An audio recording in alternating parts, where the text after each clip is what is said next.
as promised on a marathon day for some reason. I'm just hanging out here and shows are dropping in my lap.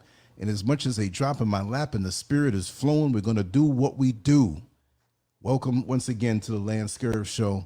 And what we're going to do is we're going to have a rant session, shadowboxing verbally. We're going to drop it with brother PSGE7 on YouTube, aka known to the rest of the world as brother Sarge. So Sarge is here. I want to introduce him in. You got a bad echo on the line now all of a sudden, brother Sarge. I'm hearing myself and it's even fuzzy. Okay. You may just have to call back on the phone. You can still hear the echo? Yes. You might. Are you on a speakerphone? You know, it might be because I've got your channel on, even though I've turned the volume off. Yeah, Let me see if I can get this. That's it. That's it right there. Okay, can you still hear it? Yes, I can. Like when I speak. Yes, and it sounds like you're in the car driving with the windows down. A lot of feedback. Oh, okay.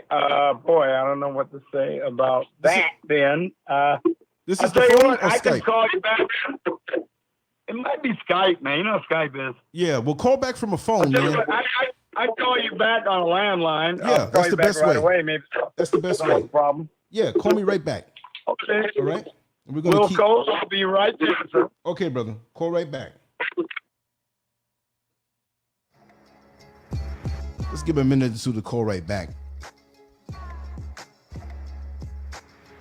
Skype is sounding kind of hoodish right now, kind of bootleg right now. Like that Chinese gadget that you bought at the cheap Chinese shop and you thought it was going to work and it died like right when as soon as you got home. Like those Chinese batteries that you buy and you put it in your thing to work. It works for 15 minutes and it dies. You go back to get a replacement like you really think you are. You're just going to get the same thing. And when they see you coming, they switch up to another person working in the Chinese shop. I don't know you. I don't know. I never saw you before. How we know you come to the store? Here he is right here.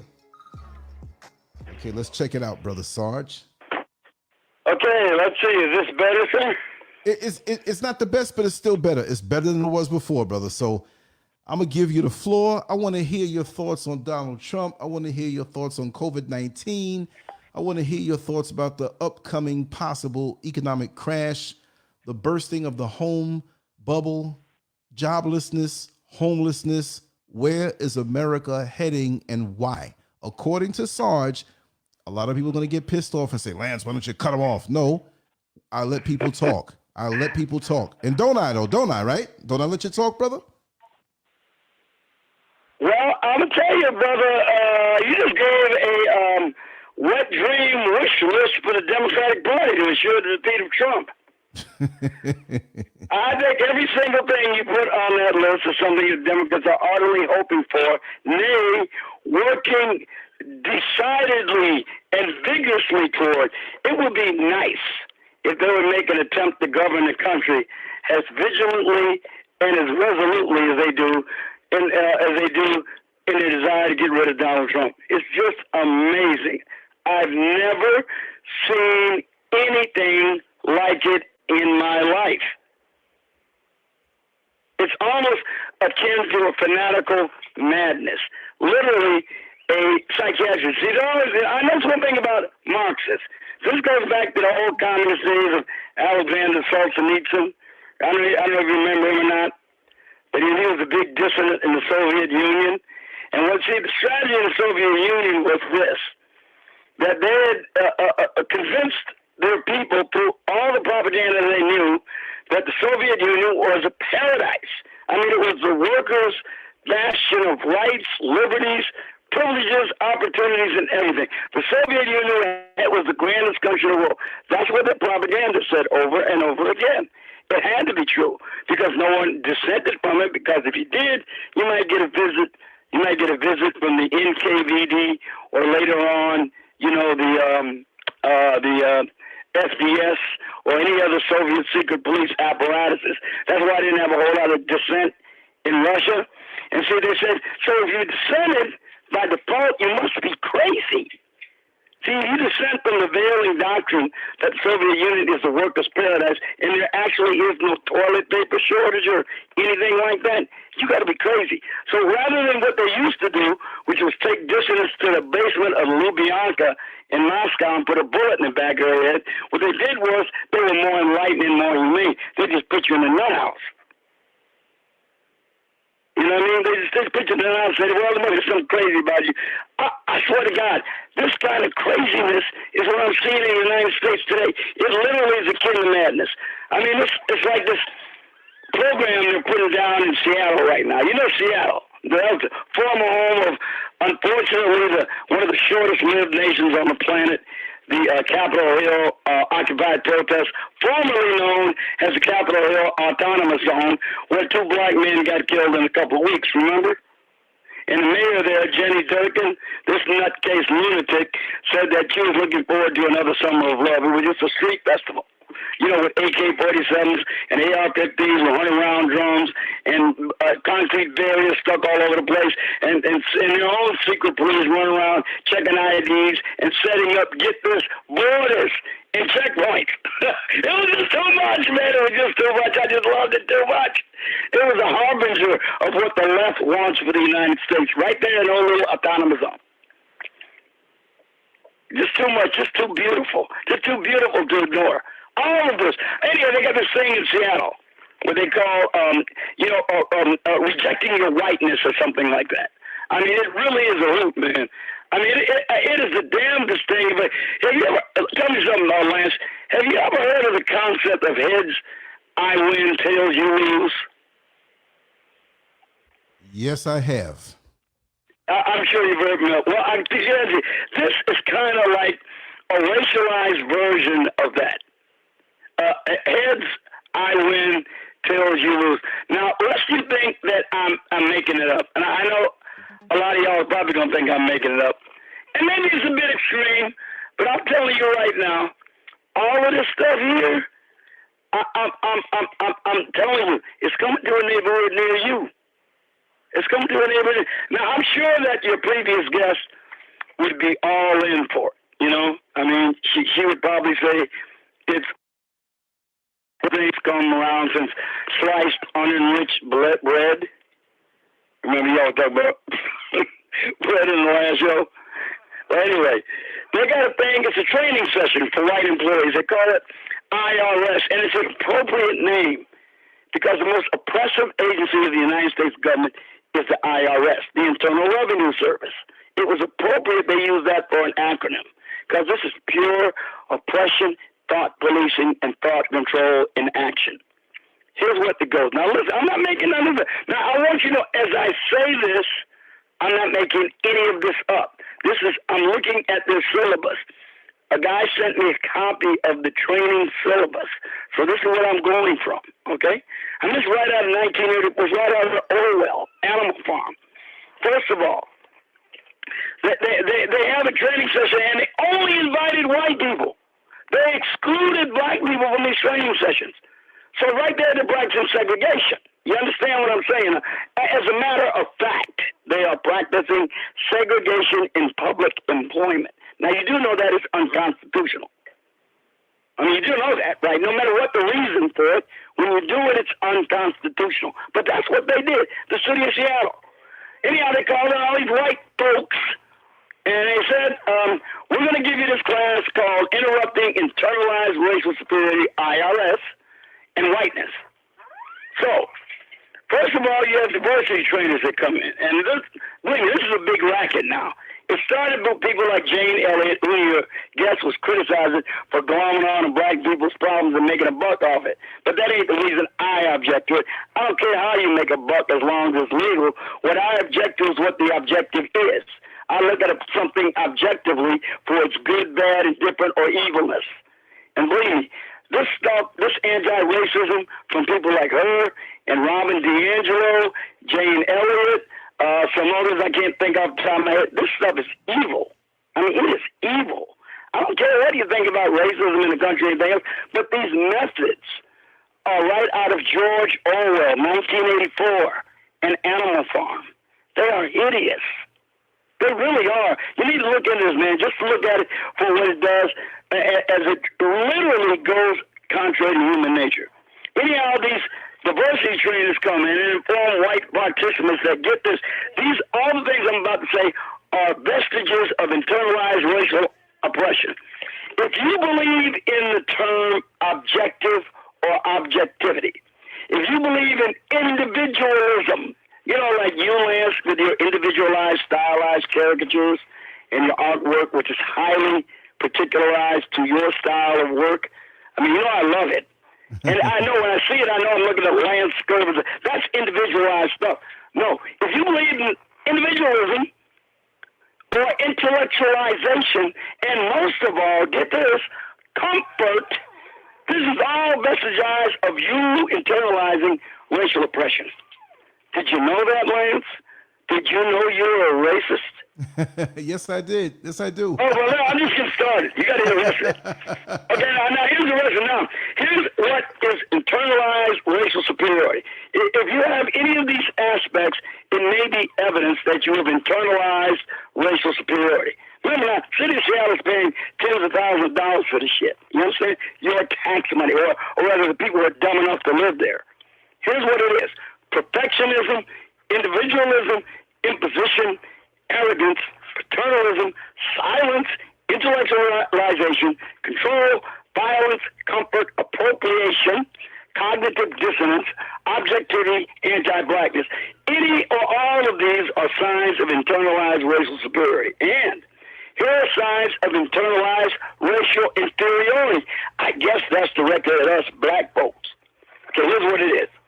Colorism, isolation, protectionism, addiction, self-doubt, self-hate, rage, shame, denial, assimilation, ethnocentrism, distancing, exaggerated visibility, hopelessness, apathy, erasure, invisibility, and anti-blackness. Okay, we're just getting started. This is fun. Wait till you hear the rest of this. Now, keep all these terms I just used in mind, because I'll probably refer them to a little bit later. So there you got the signs of internalized racial superiority, signs of internalized racial inferiority. Now, sometimes both sides of the coin are oppression. Are white employees speaking too much? Well, they're probably that's probably signs of their internalized racial superiority, of imposition or paternalism. You get it? White people just speaking too much is a sign of internalized racial superiority. But there's more. Are white employees speaking too little?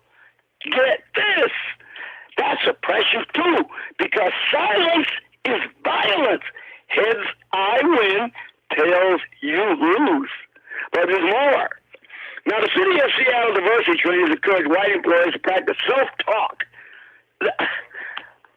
These terms that liberals, leftists, progressives, and cultural Marxists come up with are just incredible. They just pop up out of nowhere with no explanation.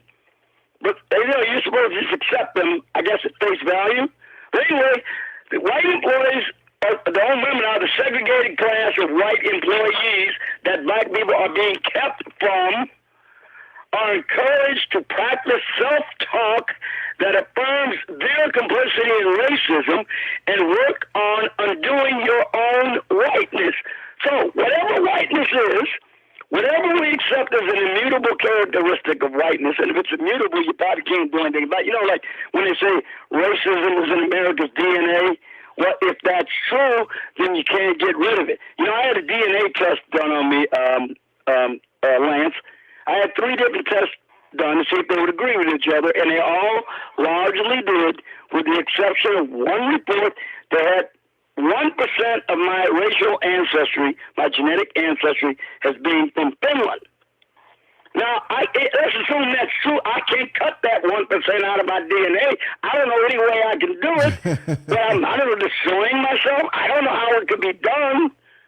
But if it's in your DNA, you can't undo it. So I guess they're saying that the United States is permanently damaged, cannot be fixed, so why bother? Why are we bothering? What is the purpose of all this stuff then? If the United States has racism and oppression and racism in its DNA, then there's no point trying to undo it, is there? If they believe it, or maybe they don't believe it, and maybe they're just saying it to try to get power. Could that be? I have to think about that too. Heads I win, tails you lose. Now, the City of Seattle diversity trainers go on to encourage white employees to practice, again, like I said, the self-talk. And here's what is one of their little, slides you project on the board. Interrupting IRS and whiteness, the work of white accomplices. Practices for self. Being clear about who we are in the world, our unique contributions, and our purpose as racial justice advocates and organizers. Being able to articulate to ourselves and others why we personally are invested in racial equity and why it matters to white people. It's not so horrid, but there's more. Practicing self-talk that affirms our complicity in racism. You're guilty. You deserve to swing, but since we're merciful and tolerant, maybe we can help you undo your whiteness, and then maybe we can accept you into the company of humanity. But you're on probation. But remember, you got to do self-talk that affirms your complicity in racism. Then they go on to say, and this is like a schizoid thing here, racism is not our fault, but we are responsible. Huh? Look, I don't hold myself responsible for any of the sins of my biological father. Much less somebody who was born 150-some damn years ago. This is nuts. Patently nuts on its face, but they want you to do your own healing work, what trauma patterns are unwell ways of being. Hitting the pause button to slow ourselves down so we don't react and can recognize when we've had our trauma responses activated. This will help us to get to know our own patterns of IRS. That term, that really brings bells because I hate the IRS. And our own triggers and see them as not who we are, but as behaviors we can work to replace with ones that are liberating for all. Whew. And cultivating our own sense of balance, belief in self, coming from a place of wholeness and authenticity, not ego. Cultivating networks of other white people who are practicing anti-racist accomplicehood. And there's another word they just made it. These guys are really inventive when it comes to language, man. I mean, they really are hoot. So you can talk through your struggles in the work of undoing your own whiteness and showing up as allies and accomplices. So you can challenge and support each other. Be mindful not to seek affirmation or to get off the hook from white people who will try to absolve you from any form of racism. Remember, it's inherent in you. Really, it's in your DNA. You really can't get rid of it. I don't know why they're trying to get rid of it. That's what they're telling everybody. Okay, but anyway, tell you you're right or tell you that people of color are wrong, bad, messed up.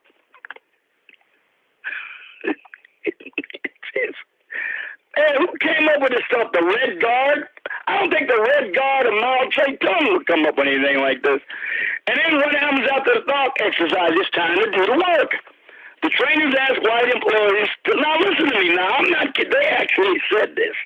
Now I don't know what you would do, Lance, if anyone came to you and asked you to give up the comfort that you earned and worked for, right? But I know what I would do. I know what I would do. I ain't going to talk to them, but I know what I do. But this is what they do. They want the trainers to tell these employees to let go of their comfort. Listen now, guaranteed physical safety. Let it go. Deliberately set yourself up to be vulnerable to physical harm. And your control over the land, maybe, I don't know, your 1 acre you got your house on. You got too much land. We might have to reappropriate that and redistribute it to somebody else. We're not at that stage yet, but trust us. You keep yielding this crap, we're going to get there. Social status and relationships with other white people. Like now your family, your neighbors, close friends. That iron buddy that pulled you to cover under fire when you got your leg half blown off. That might be, just forget about him. And then here's what the little slide thing he put up goes here. Letting go of the things we have to give up in order to be accomplices, against anti-racism, such as comfort. Maybe you was born poor. Believe it or not, I know a lot of white people don't believe this. I know they just refuse to believe this, but a lot of white people were born poor. Go to Appalachia or West Virginia, you can find a lot of them. But they work hard and they get comfort, but they ought to be prepared to get up just because they're white, though. And any expectations or presumptions of emotional safety that is either uninterrupted or immediately restored at times, guaranteed physical safety. So, like, here's what they mean. You got a black burglar breaking into your house, and you drive up and you see the black burglar getting through your door. Now, rather than you calling the police and risk the possibility that the black burglar might have to be shot dead by the police or otherwise harmed when and if he resists arrest, or even by a mistaken or even deliberate assumption of the police officer, you, rather than call the police, are supposed to let that burglar just get in there and take what he wants, even if your wife or kids are in there. You think I'm making this up? I ain't. They just don't say it, but they mean it.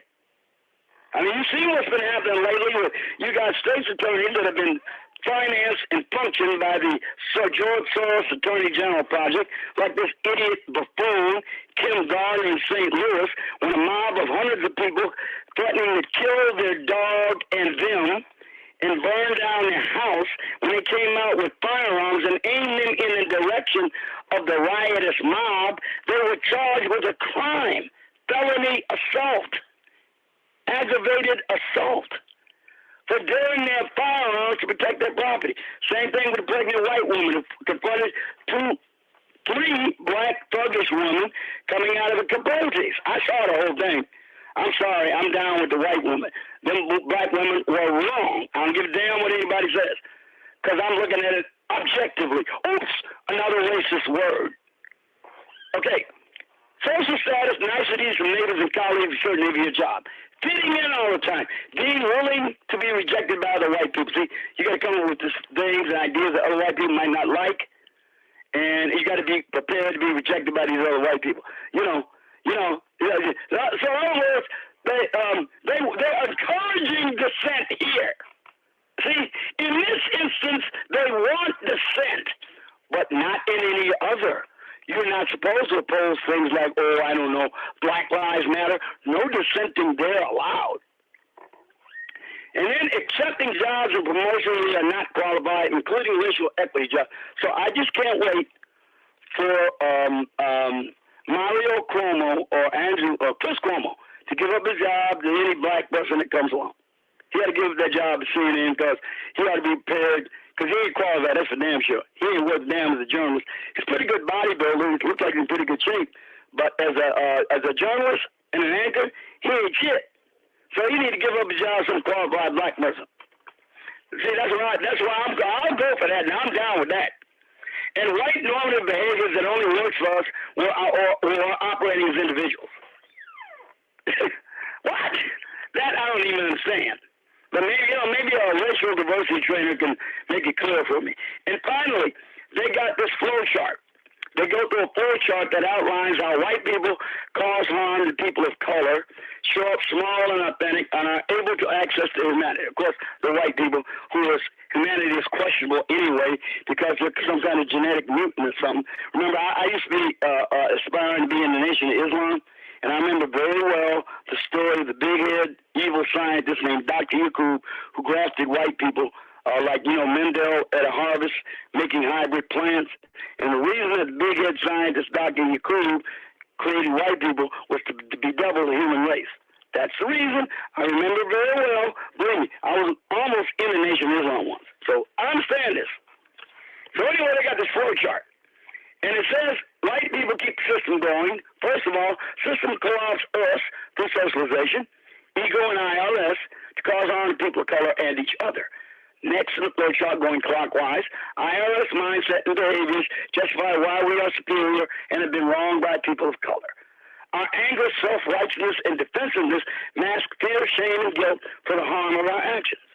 We show up small and inauthentic, unable to see opportunities to contribute as allies, accomplices. And we are unable to imagine a way forward that comes from a place of humanity and empowerment. Status quo is reinforced. See? So this is how the flow chart is, and you can't escape it. You just can't escape it. There's nothing you can do to escape it, and don't even try. And then they go on to the part where some people are wondering if they're really white. They pass out a data sheet called How You Assimilate into Whiteness. So, for instance, are you of Arab, Jewish, Finnish, German, Italian, Armenian, or Irish descent? You're definitely white. No getting out of this. Okay, so now I can't get out. Even though I was raised culturally as a black man, on the south side of Chicago. Went down south to visit my black relatives in Louisiana, Arkansas, and Texas every summer until I was 16. Got thoroughly inculcated in black culture, music, customs, food, et cetera, et cetera. But now I know, due to my 3 DNA tests, I do have Finnish, German, and Irish ancestors. So I guess now that makes me white. What do you think, Lance? I'm muted over here, man. I'm just getting something to eat. And my brain is white. Yeah, no, I'm saying, listen, I'm eating over here. I just got a bite to eat because I haven't eaten for a while, so I muted myself. That's why when you call for me, it takes a second. But keep on going, brother. Oh, okay. Okay.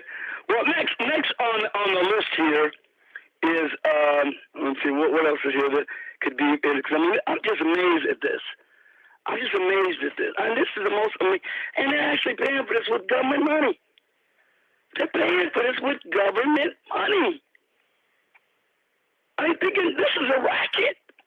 Man, this has got to be the biggest racket of all time. Honest to God, it has to be. I mean, and they got one portion at the end that is truly heads I win, tails you lose. Because nothing you can do that you consider normal behavior, nothing is not racist. For instance, they said that if you leave a neighborhood, so-called white flight, because of all the crime, violence, and degradation and devastation and property value dropping that makes you racist. So leaving a neighborhood is racist because of white flight. But if you come into the neighborhood, by de facto, just being white, you are gentrifying it, and that's another sign of your racism. See? Heads, I win. Tails, you lose. You are irredeemably racist no matter what you do. It is really amazing. Like I said, I don't care what your position is on race or reparations or any goddamn thing else, to treat people like this and actually have them believe it. I think the only people who actually would respond to it is people with awful guilt and low self-esteem. But there are thousands and millions of people out there like it who will be actually receptive to this crap. They really are. But that's it. And look, this is the kind of country they eventually want for all of us. In their wet dreams, if they're successful in doing this sort of thing, they intend to indoctrinate and brainwash every last one of us, and that includes black people. You better believe it. You think they're going to let us go? They're about power. They're Marxists. It's like Black Lives Matter says on its website. They are Marxists. They are trained Marxists. We believe in the destruction of the nuclear family. We believe in dismantling the patriarchy. We believe in queer identity. We believe in multi-transgenderism. We believe in it all. And little of it has to do with Black Lives Mattering. Trust me on this. Even if you don't like what I say, trust me on this. Like I said, it's like the thing I never thought I'd see in the United States in my lifetime. Ever. But here it is. It's like, I'm not even going to say much of it. It's like a mixture of cultural Marxism and Bolshevism. The Bolsheviks overthrew the Russian government after, they murdered the Tsar. During the Russian Revolution in 1917, you had the Bolsheviks who believe in a radical, elitist, topped-up revolution. And you had the Mensheviks who supported a more progressive change in collaboration with the middle class and the bourgeoisie. Now, the central figures were Julius Markov. He was the head of the Mensheviks.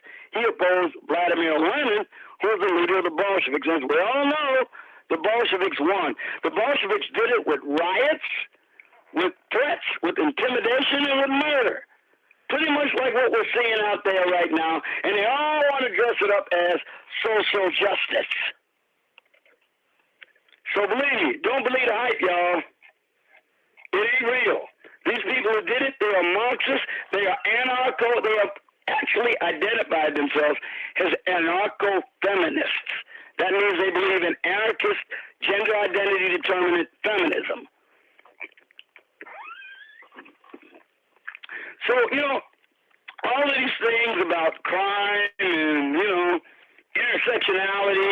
intersectionality means essentially where you rank on the victimhood status. And that's a big deal for a lot of cultural Marxists. Because sometimes they get thrown in the quandary about who to support when an issue is at hand. Like there was an incident where two protesters got hit with a car. You can see it flying in the air, 20 feet in the air when the car hits them. And they said this is evidence of white supremacy trying to shut down protests of black people. Well, guess who did the hitting? It was a black man. It turned out it was a black man. It was, I think, California. I forget exactly where. But the offender who was arrested and charged with vehicular homicide, and one of the people died, was in fact a black man. And then shut up! You hear no word, they didn't claim about nothing. They didn't have no word to say about it. Not a syllable. Not a syllable, not a vowel, not a consonant. It was just dead. It was not, because they didn't know where to put everything on an intersectionality scale. Now, here we got a black man arrested by the police, but he just killed a couple of righteous protesters demonstrating for Black Lives Matter. So it's kind of hard in order to put everybody in the victim ranking thing. Because this dude just wanted to get home, and he's trying to get around these guys and wound up hitting a couple of them, and they were unlawfully in the road, by the way. They didn't have no permit to march. They was where they weren't supposed to be. And they got their dumb asses run over. So anyway, like I said, it's always hard to figure out what these people do because, it's always shifting. And the only reason it shifts the way it does, remember, they have but one goal: to impose their will upon the rest of this country by force, not through democratic means. Now, see, that's what bugs me about all this, Lance. Now, I got to sit up here. You know me. I hate Democrats. Our Democratic Party just sets my teeth on edge. I mean, when I think of the Democratic Party, I think of something that's just slightly one notch better than the Nazi Party, and I'm not kidding. I mean it. They're the party of mass abortion.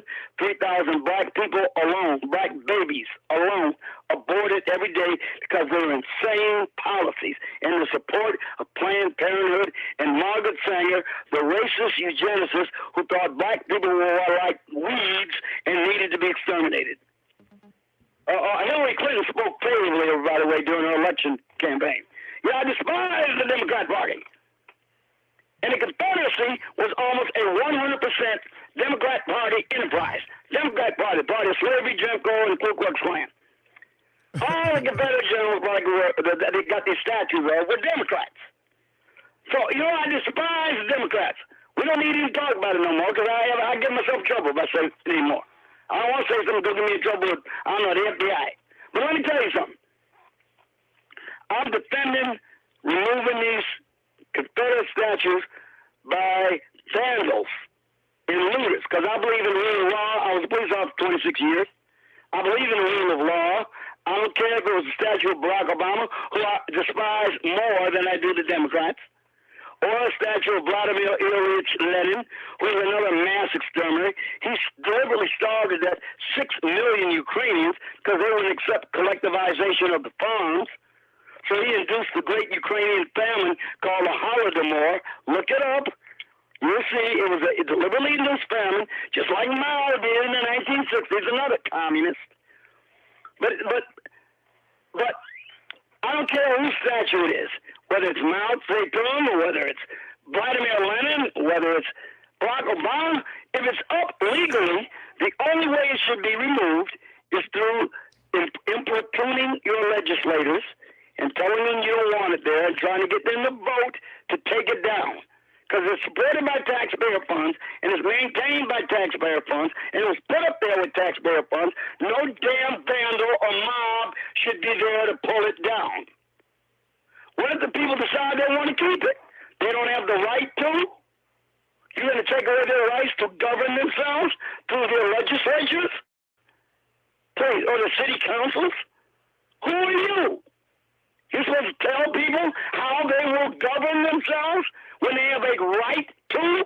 This is why they want to restore the order. This is why they want to tear everything down. They want to transform this country into something it was never intended to be. That's why they hate the Constitution. I think that's why your previous guests were just making things up about the Constitution that literally are not there. says. Yes, it didn't completely eliminate slavery. It specifically said you could be sentenced to slavery for a crime for which you have been duly convicted, or involuntary servitude. But you have to be convicted of a crime first. You can't be born into chattel slavery anymore. She kind of left that out. And as a matter of fact, nearly every state in the Union, I think all of them now, all 50 of them, in their state constitutions, have provisions to not allow any slave to be forced to work unless they want to. They now pay you if you work. Most prisoners choose to work because they don't have anything to do anyway, and they can make 50 cents a day or so while they work. Or I know, depending on what they get paid in this state. Some is very low, some is kind of close a wage where you make the money where you ain't got nothing to spend on anyway except weed, dope, and maybe prison sex, I don't know.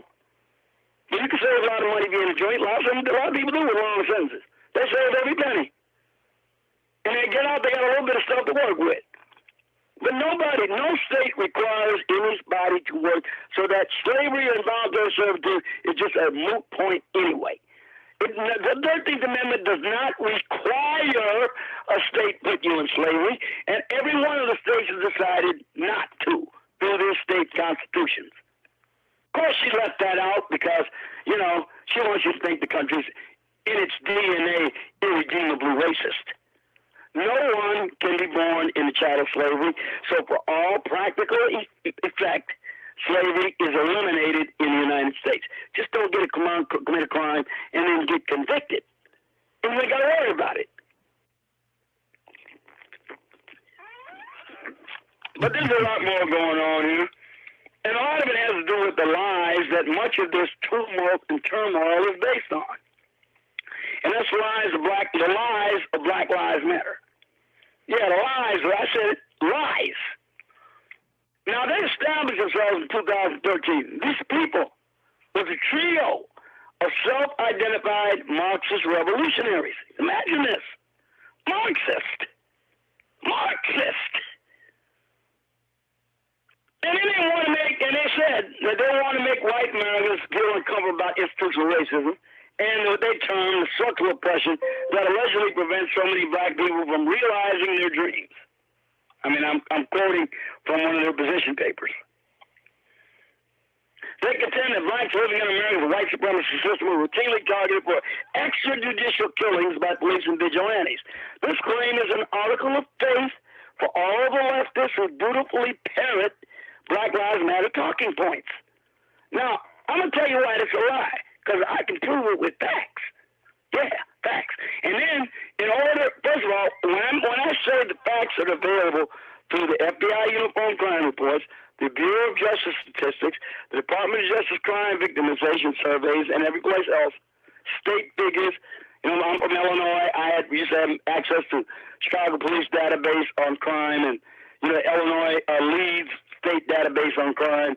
The crime reports of my agency and all that stuff. So, I got a little bit of database to choose from here. It's not like I don't have anything. I'm just making things up off the top of my head. But when I say this, I'm going to tell you what. You can take my figures, whatever they are, and then I want you to double them. Because, we always lie about things like this with the establishment. So I'm going to tell you what. I'm going to give you a little thought. I'm going to further the discussion here, I'm going to say the figures, and then I will allow you to double them. And at the end of it, I want you to tell me whether or not this justifies the sort of claims, even the double numbers, which are not true, by the way. But I'm going to give you this, just for the sake of argument. I want you to tell me this justifies this sort of attitude that Black Lives Matter has. Hands up, don't shoot, which didn't happen either.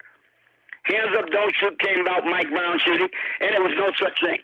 Barack Obama's own Department of Justice wrote a report on it that sounded like it could have been written by his defense lawyer. I'm talking about the officer Darren Wilson who killed Mike Brown. All of this is just lies and nonsense, all of it.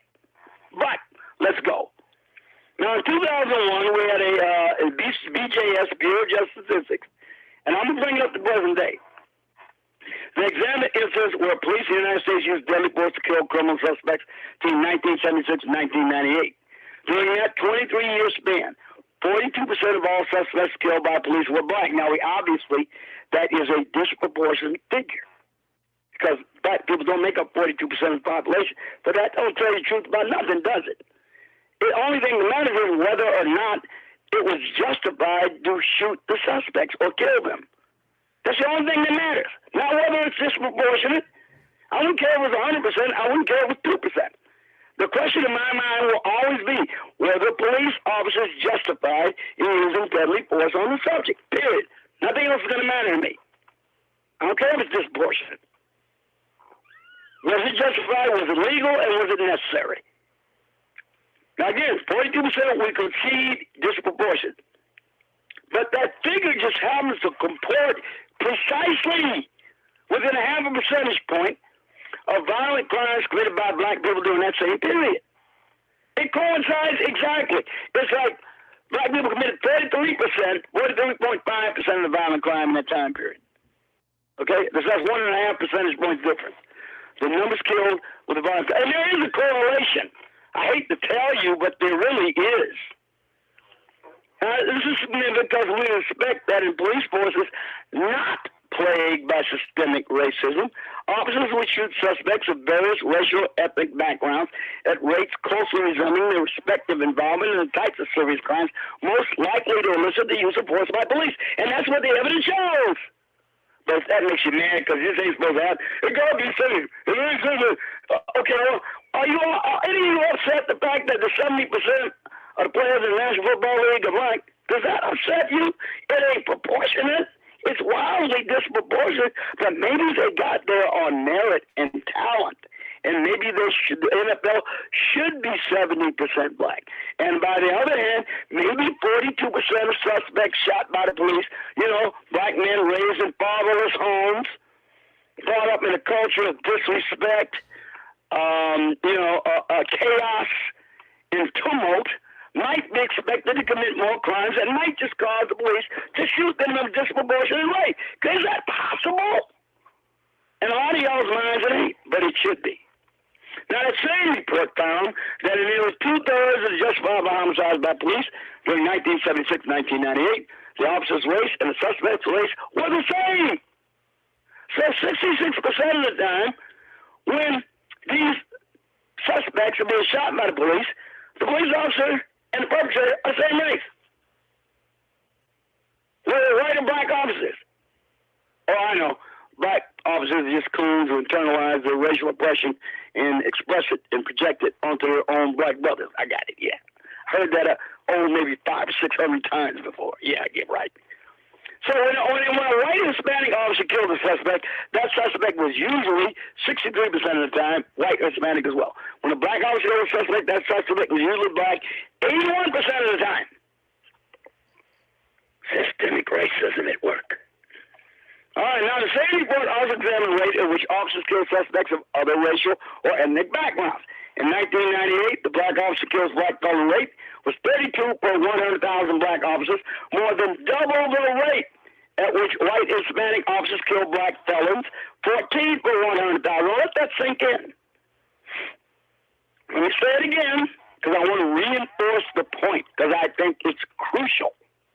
In 1998, the black officer kills black felon rate was 32 per 100,000 black police officers.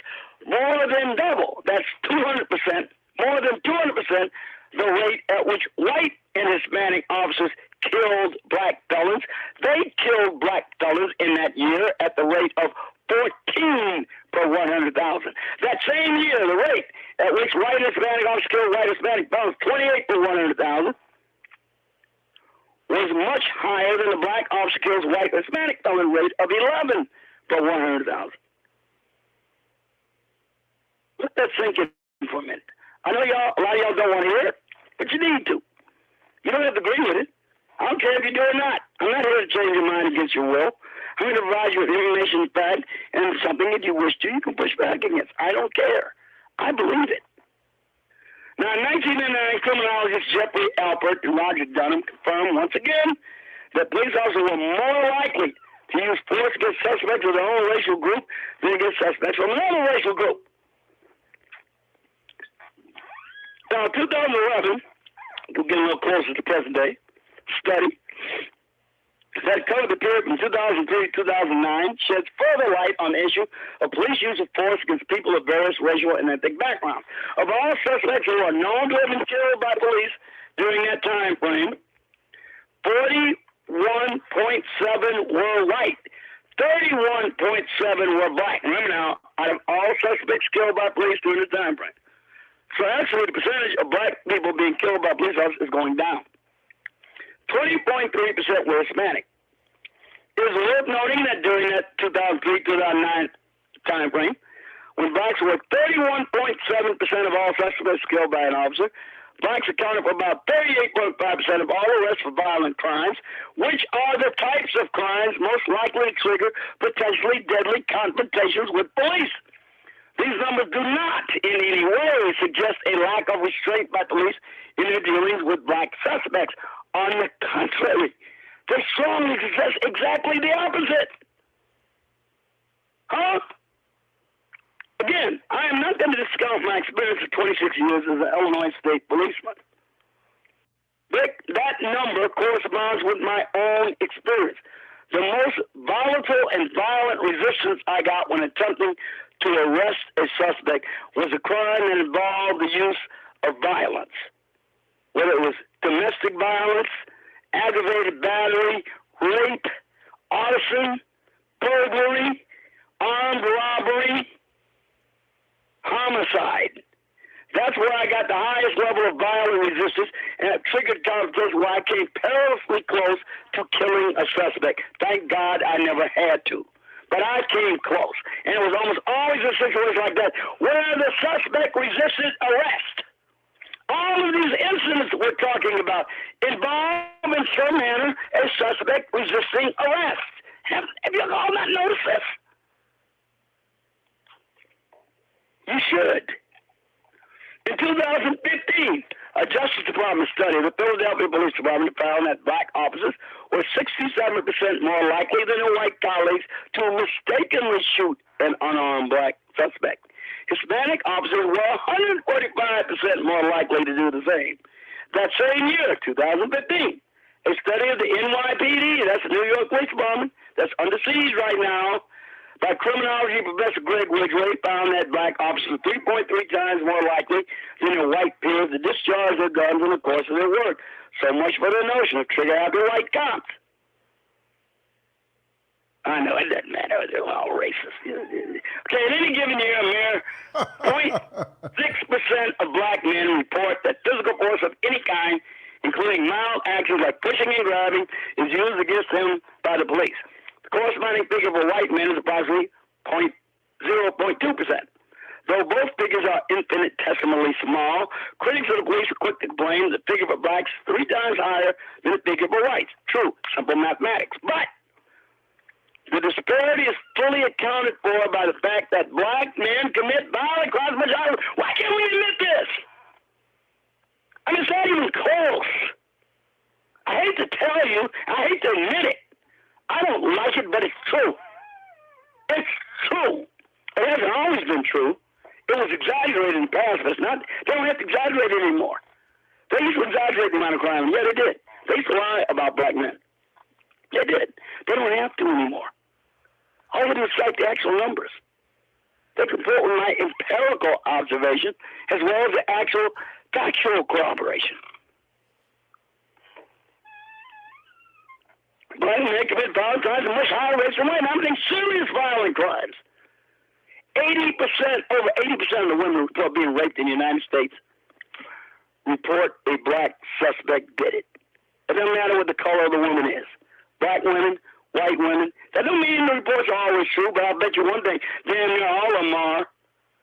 Yeah, they're all women who make stuff up. We got case after case. We got the Kavanaugh hearings where Justice Kavanaugh was accused of crazy white women of raping and holding rape sessions with no evidence whatsoever. We got the Crystal Magnum case in Duke University. Totally made up. We got Twan Brawley. Totally made up. We got that fake-ass rape study on University of Virginia by Rolling Stone magazine. Totally made up. All lies. We know it's lies sometimes, but not most of the time. Most women don't come in telling they've been raped and they ain't been. And 80% of the women in the United States who said they were raped, black, white, Hispanic, and other, say a black man did it. So when they get caught, they kind of don't want to go with the joint for a long time. Because a lot of times people who do that tend to be multiple offenders, 3 strikes guys who don't want to go away for like the rest of their life. So they fight.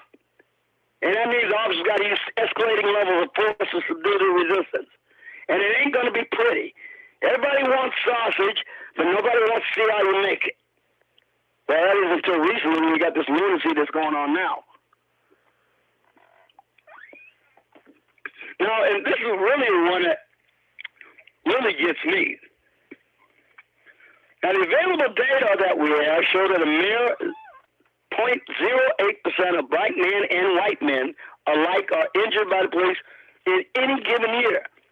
This figure includes injuries sustained as a result of police actions that are legally justified and necessary in order to thwart criminal behavior. I had to break a guy's arm once. Me and him were getting down. I mean, we were hand to hand all over the restaurant. We were knocking over tables and chairs like something out of a movie, I guess, if I had been able to see it. And we were battling back and forth, big, strong guy. I mean, I'm trouble with him, no doubt. But I managed to get him an arm bar. I said, the hell with this. He's been going for my gun. He's failed to try to pull my gun out of the holster. I got him an arm bar, and I broke his arm. And there wasn't a damn thing about it that was unjustified or illegal. There was an injury. He sustained an injury, and it was the course of a lawful arrest, and I have no regrets of it. I didn't shoot him. I was really thinking about it. But that's what happens. That's what police officers have to do. Now, there's a working paper in 2018 entitled An Empirical Analysis of Racial Differences in Police Use of Force. Harvard economist Roland Fryer, who was black, reported that police officers in Houston, this is a black man reporting this now, who expected to get different results when he started. He said so. He studied police officers in Houston when nearly 24% less likely to shoot black suspects than white suspects. 24% less likely to. In a separate analysis of officer shootings in 3 Texas cities, 6 Florida counties, and the city of Los Angeles, the same economist found that A, officers are 47% less likely to discharge a weapon without first being attacked if the suspect was black than if the suspect was white. 2, black and white individuals shot by police were equally likely to have been armed at the time of the shootings. C, white officers were no more likely to shoot unarmed blacks than unarmed whites. D, black officers were more likely to shoot unarmed whites than unarmed blacks. And E, black officers were more likely... Excuse me a minute, I've got to do a cough. I got something caught in my throat. It's in there for the last, I don't know, hour, and I'm going to get it out this time. Hold on a minute.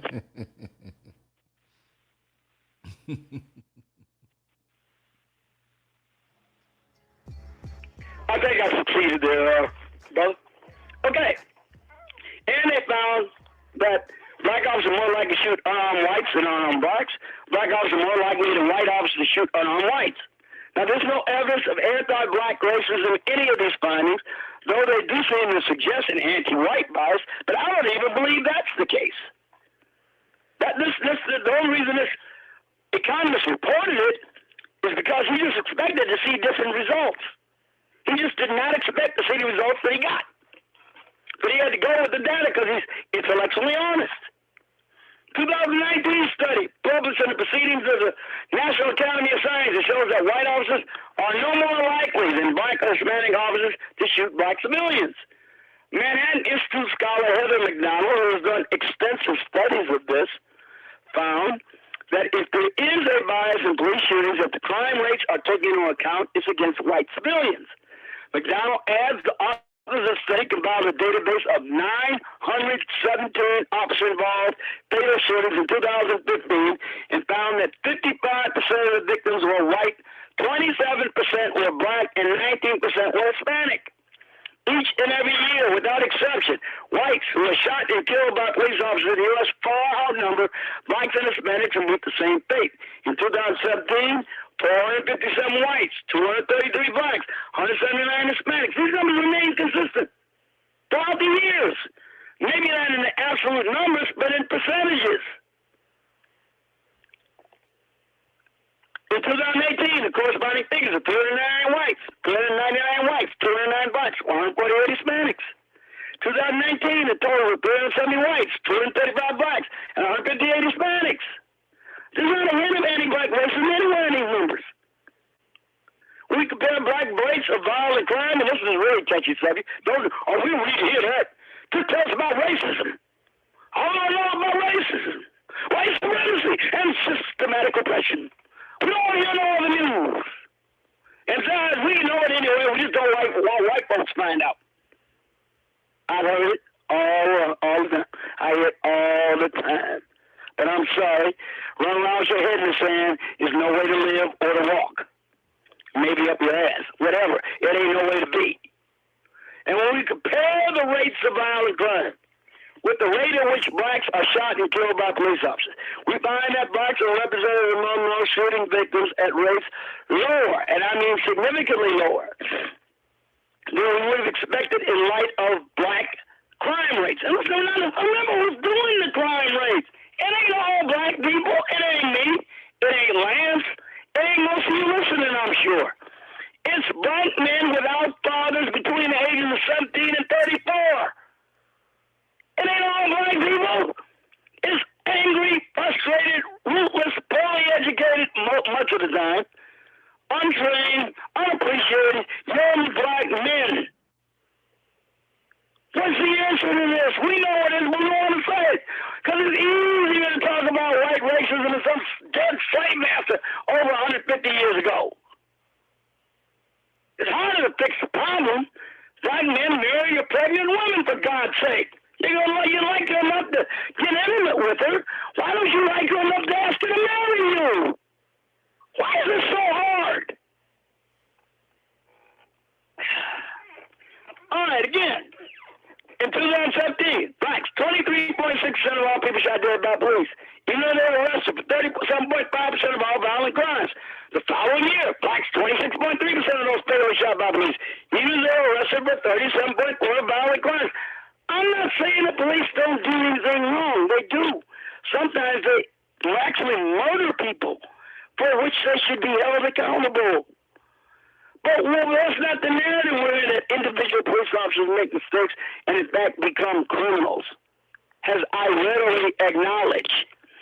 They say, these crazy lunatics in Black Lives Matter say, there's an epidemic, a holocaust of black men being shot and killed by the police for no reason. That is a lie. I don't care how you slice it. It's not true, and I'm not going to accept it from anyone who tries to convince me of it, because I know better. Now, they go on to talk about interracial, vigilante, like Aubrey McDonald, here in the place where I live now, Georgia. You got Aubrey McDonald killed by Travis and Graham McNichol. Well, Travis, strictly speaking, because he was holding the shotgun that killed Aubrey McDonald. And as I say, Trayvon Martin, another vigilante, killed a young black man for no reason whatsoever. Now, you either got Tamir Rice, that was a young black man, 12-year-old young black man, killed by the police, responded to a man with a gun call. And all these things are, they say this is epidemic. Now, these same people who say this shit are the same people who are just utterly oblivious to the 3,000 black babies a day being butchered in abortion clinics. I just can't understand. I'm sorry. I just can't understand this. I can't do that kind of double-minded. I can't do it. I can't do it. And I guarantee you, almost every black suspect killed by the police, almost all of them are justifiable homicides. Whether you like it or not, whether you like what the law says or not, whether you like what the use of force policies say, almost all of them are justified. Legally, but not tactically or ethically. Legally, certainly, and most of them are justified in every manner. Tactically, ethically, and legally. But, we're getting this thing like it's a pretty inefficient genocide when the best the police can do in the last 30 years is murder less than 400 black men a year, according to you, the folks out there believe that every black man shot and killed by the police is a murder. So if they murdered 400 black men a year, that's pretty goddamn inefficient genocide, if you ask me. And we got 3,000 black babies a day getting butchered in abortion clinics. Which one do you think may be a more efficient form of genocide? Huh? I mean, just take a wild guess. Hey, I don't sound too crazy, do I? Say it again? I don't sound too crazy, do I? If I sound too crazy, just tell me to dial it back a little bit. No. Do you, brother? Because, like I said, you know, just don't give me a warning. Sorry, you've gone off the deep end. You jumping the shark now. Nah. What I'm saying is that, you know, you're a black man here in the country. I want you to speak on here. If folks get upset, let's just check the stats, call in, debate. You know, we got to hear all sides. Even though my beliefs on what I know or what I'm going for may be diametrically opposed to some of the things other people say, or maybe some of the things you say, I'm quiet. You share it. I'm fair that way. Fox News will say they're fair and balanced. No, they'll say they're fair and balanced. And they don't I think we all want to get to the same goal. It's the means we choose to achieve it. And I'm telling you, the goals of Black Lives Matter, a lot of these radical nuts, I want nothing to do with. They wish to put this. The George Floyd case was simply a catalyst to launch what's going on now. They mean no good to this country at all. And I object to them. I mean, you talk about somebody's ready to draw a battle line with these people. It's me. Do you think any of these black neighborhoods being ravaged right now are going to be better? Do you think there's going to be more jobs and more opportunities for these people any more than there was in the wake of the Rodney King riots or the Ferguson, Missouri riots or any goddamn riots you can't mention? No, there won't be. There won't be. There will be less. Nobody wants to come and set up a business and offer jobs in place where the business is certain to be destructive. This is crazy. This is about power. I have one. Listen, Sarge, I have one request from Lucky Sinclair. She said to slow it down a little bit so she can hear you. You hear me? They said slow it down a little bit so they can hear you, because the way the phone is, it's like one big what do they call it there? The megaphone. So just slow it down a bit. So, How's that? yeah. Is that better? Yeah. You can be passionate. Just slow it down a little bit. You know what I mean? So okay, I'll try to keep it down. I got these lungs that were developed over years of yelling, and stop, come back here, sit down, that guy. Anyway, now when you talk about interracial crime against blacks, this is a touchy subject with a lot of black folks, because they think that just an angry white man, usually a Ku Klux Klansman or something, just comes out of the bush of nowhere and just attacks some white man and kills or lynches him from a tree. This is a staple of faith with many black people. It is. I know it is. Used to be with me, because I used to get beat up by white people for coming into white neighborhoods when my neighborhood was racially integrating. When there was a place in Chicago called Roseland Heights, which was across the expressway. The expressway was placed the way it was by Mayor Richard Daley to racially divide Chicago and prevent integration to the maximum extent that he could. He did it deliberately. Now, I lived in Roseland Heights, which was just north of Roseland proper. And all the good stores where you wanted to buy the things the kids wanted, like comic books, and balsa wood gliders, and jacks, and stuff like that, that was in the white neighborhood in Roseland Heights. I mean, Roseland, not Roseland Heights. So I had to go across the expressway to get there. And I regularly got my ass kicked by white mobs. I mean, mobs, 5, 6, 7. They'd go in and beat my ass. So I had to come in with my partners to give me some backup. So I would get as bad ass whooping anyway, because I was like 12, 13 years old. So, so I kind of believe that, whites, they'd pick on black. That was my experience. I was beset by white mobs and white kids told me to go back to my own neighborhood, stay out of their neighborhood. So believe me, I understand sympathy, and believe me, I empathize. But it ain't true. It ain't true if you think that white men commit more interracial violent crimes against blacks than the other way around. Because in 2012, 2013, blacks in the United States committed an annual average of 560,600 violent crimes against white people. while whites committed a yearly average of 99,403 violent crimes in blacks. Now, look, for me, it don't make no damn difference what the color of a race of an offender is. I don't care, really. I really don't. I'm just interested in getting their ass thrown in the pokey and getting them prosecuted. Because I don't like people who victimize people with violent crime. I don't like them a bit. So, but people are making it into a racial equation. And if we're going to do that, let's tell the truth. 560,600 violent crimes against whites, as opposed to whites committing, who are over 70% of the population. Blacks as a whole are 12 to 13% of the population. Remember, we're not talking about 13% of the population doing it. It's like 3% of the black population, even most of them ain't doing it, but that's where it's all concentrated in. 3% of the population. 3% of the population. Young black men between the ages of 17 and 34. In other words, blacks were the attackers in almost 85% of violent crimes involving black and whites. Now, here's what you often hear about, which is true, but it's a weasel way of putting it. They put it weaselly like this. They will say that most crimes, whatever type they are, committed against people of the same race. That is true. Whites commit most of the crimes against other white people. Blacks commit most of the crimes against other black people. But when the crime is as of an interracial nature, blacks are the offenders in 85% of them. Whites are the offenders in 15% of them. Now, they don't even commit all of them against all blacks. They commit something against Hispanics and other people. So even then, we talking about 85% of the interracial crimes blacks commit are mostly against whites, people who are not Hispanic. Now, when white offenders committed crimes of violence, excluding homicide against either whites or blacks in 2012, 2013, they targeted white victims 95.8% of the time.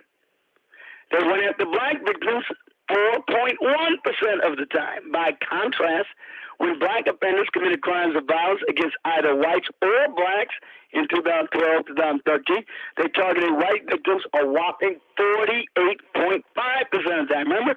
Whites targeted blacks 4.1% of the time.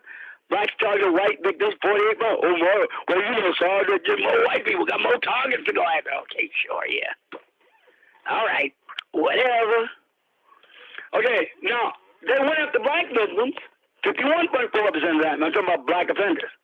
Now, if we factor into the equation the relative sizes of America's white and black populations, remember, 70% being white, 12 to 13% being black, we find that statistically, any given person, without knowing who they are, just look at the numbers of the population. We know the numbers are not evenly distributed. It's black men, 1734. I got to keep saying this. It's all black people. And even then, it isn't most of them. But statistically, any given black person in 2012-13 was 27. That's 270%. 27 times. 2000.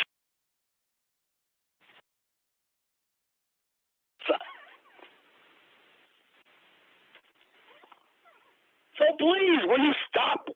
Those of you who do it, please stop it. Please. It's bad no matter who does it. It's bad. It's bad. It happened to me. I was a victim of interracial violence by white mobs. I didn't like it. I don't like it to be done against anyone. Now, in more recent years, the disproportionate prevalence of black on white crimes only gotten worse. According to Bureau of Statistics in 2018, there were 593,598 interracial violent victimizations, homicide between blacks and whites in the United States. Blacks committed 537,204 of those interracial felonies, or 90.4%. Whites committed 56,394 of them, or about 9.5%. When white offenders committed crimes of violence against either whites or blacks in 2018, they targeted white victims 97.3% of the time. They went after black victims 2.6% of the time. So their numbers are actually going down. White numbers are going up. By contrast, when black offenders committed crimes of violence against either whites or blacks during that same year, they targeted white victims 58% of the time. They went after black victims 42% of the time. Now, I'm not saying all these are racially motivated. Probably most of them aren't. It is simply a matter of fact that there is no way were white people and white criminals doing this to black people at the same rates that we would not say it wasn't racial. You know it. I know it. It wouldn't matter whether it was or not. The numbers that staggering would be de facto proof in most people's minds that it was racially motivated.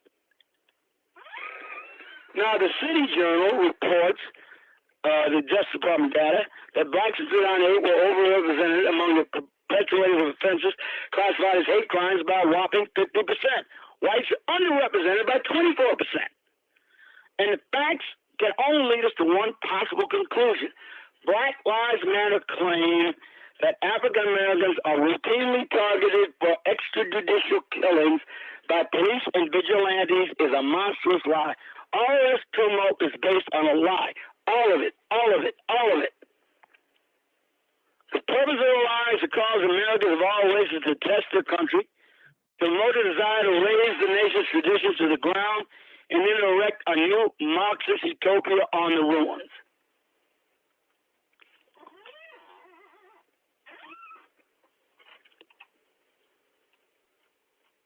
I know y'all got somebody out there that must want to ask me some questions, right? Well, they can call in. They gotta be mad as hell. They can call in if they want. Somebody called in and kind of hung up, but they can call in if they want. I'm gonna put the number up there. Let's put it up. Yeah, if they want to ask me some questions about anything I said, I'd be happy to answer. You can see the chat room. You're near a computer, or you're just on the phone. Hello? Yeah. There's a caller number. If you want to call in, call on a regular number. Don't call in on Messenger or WhatsApp. I cannot merge the calls between Messenger or WhatsApp on a regular line. So you're going to have to call on a regular line. But there's a phone number if you want to call in.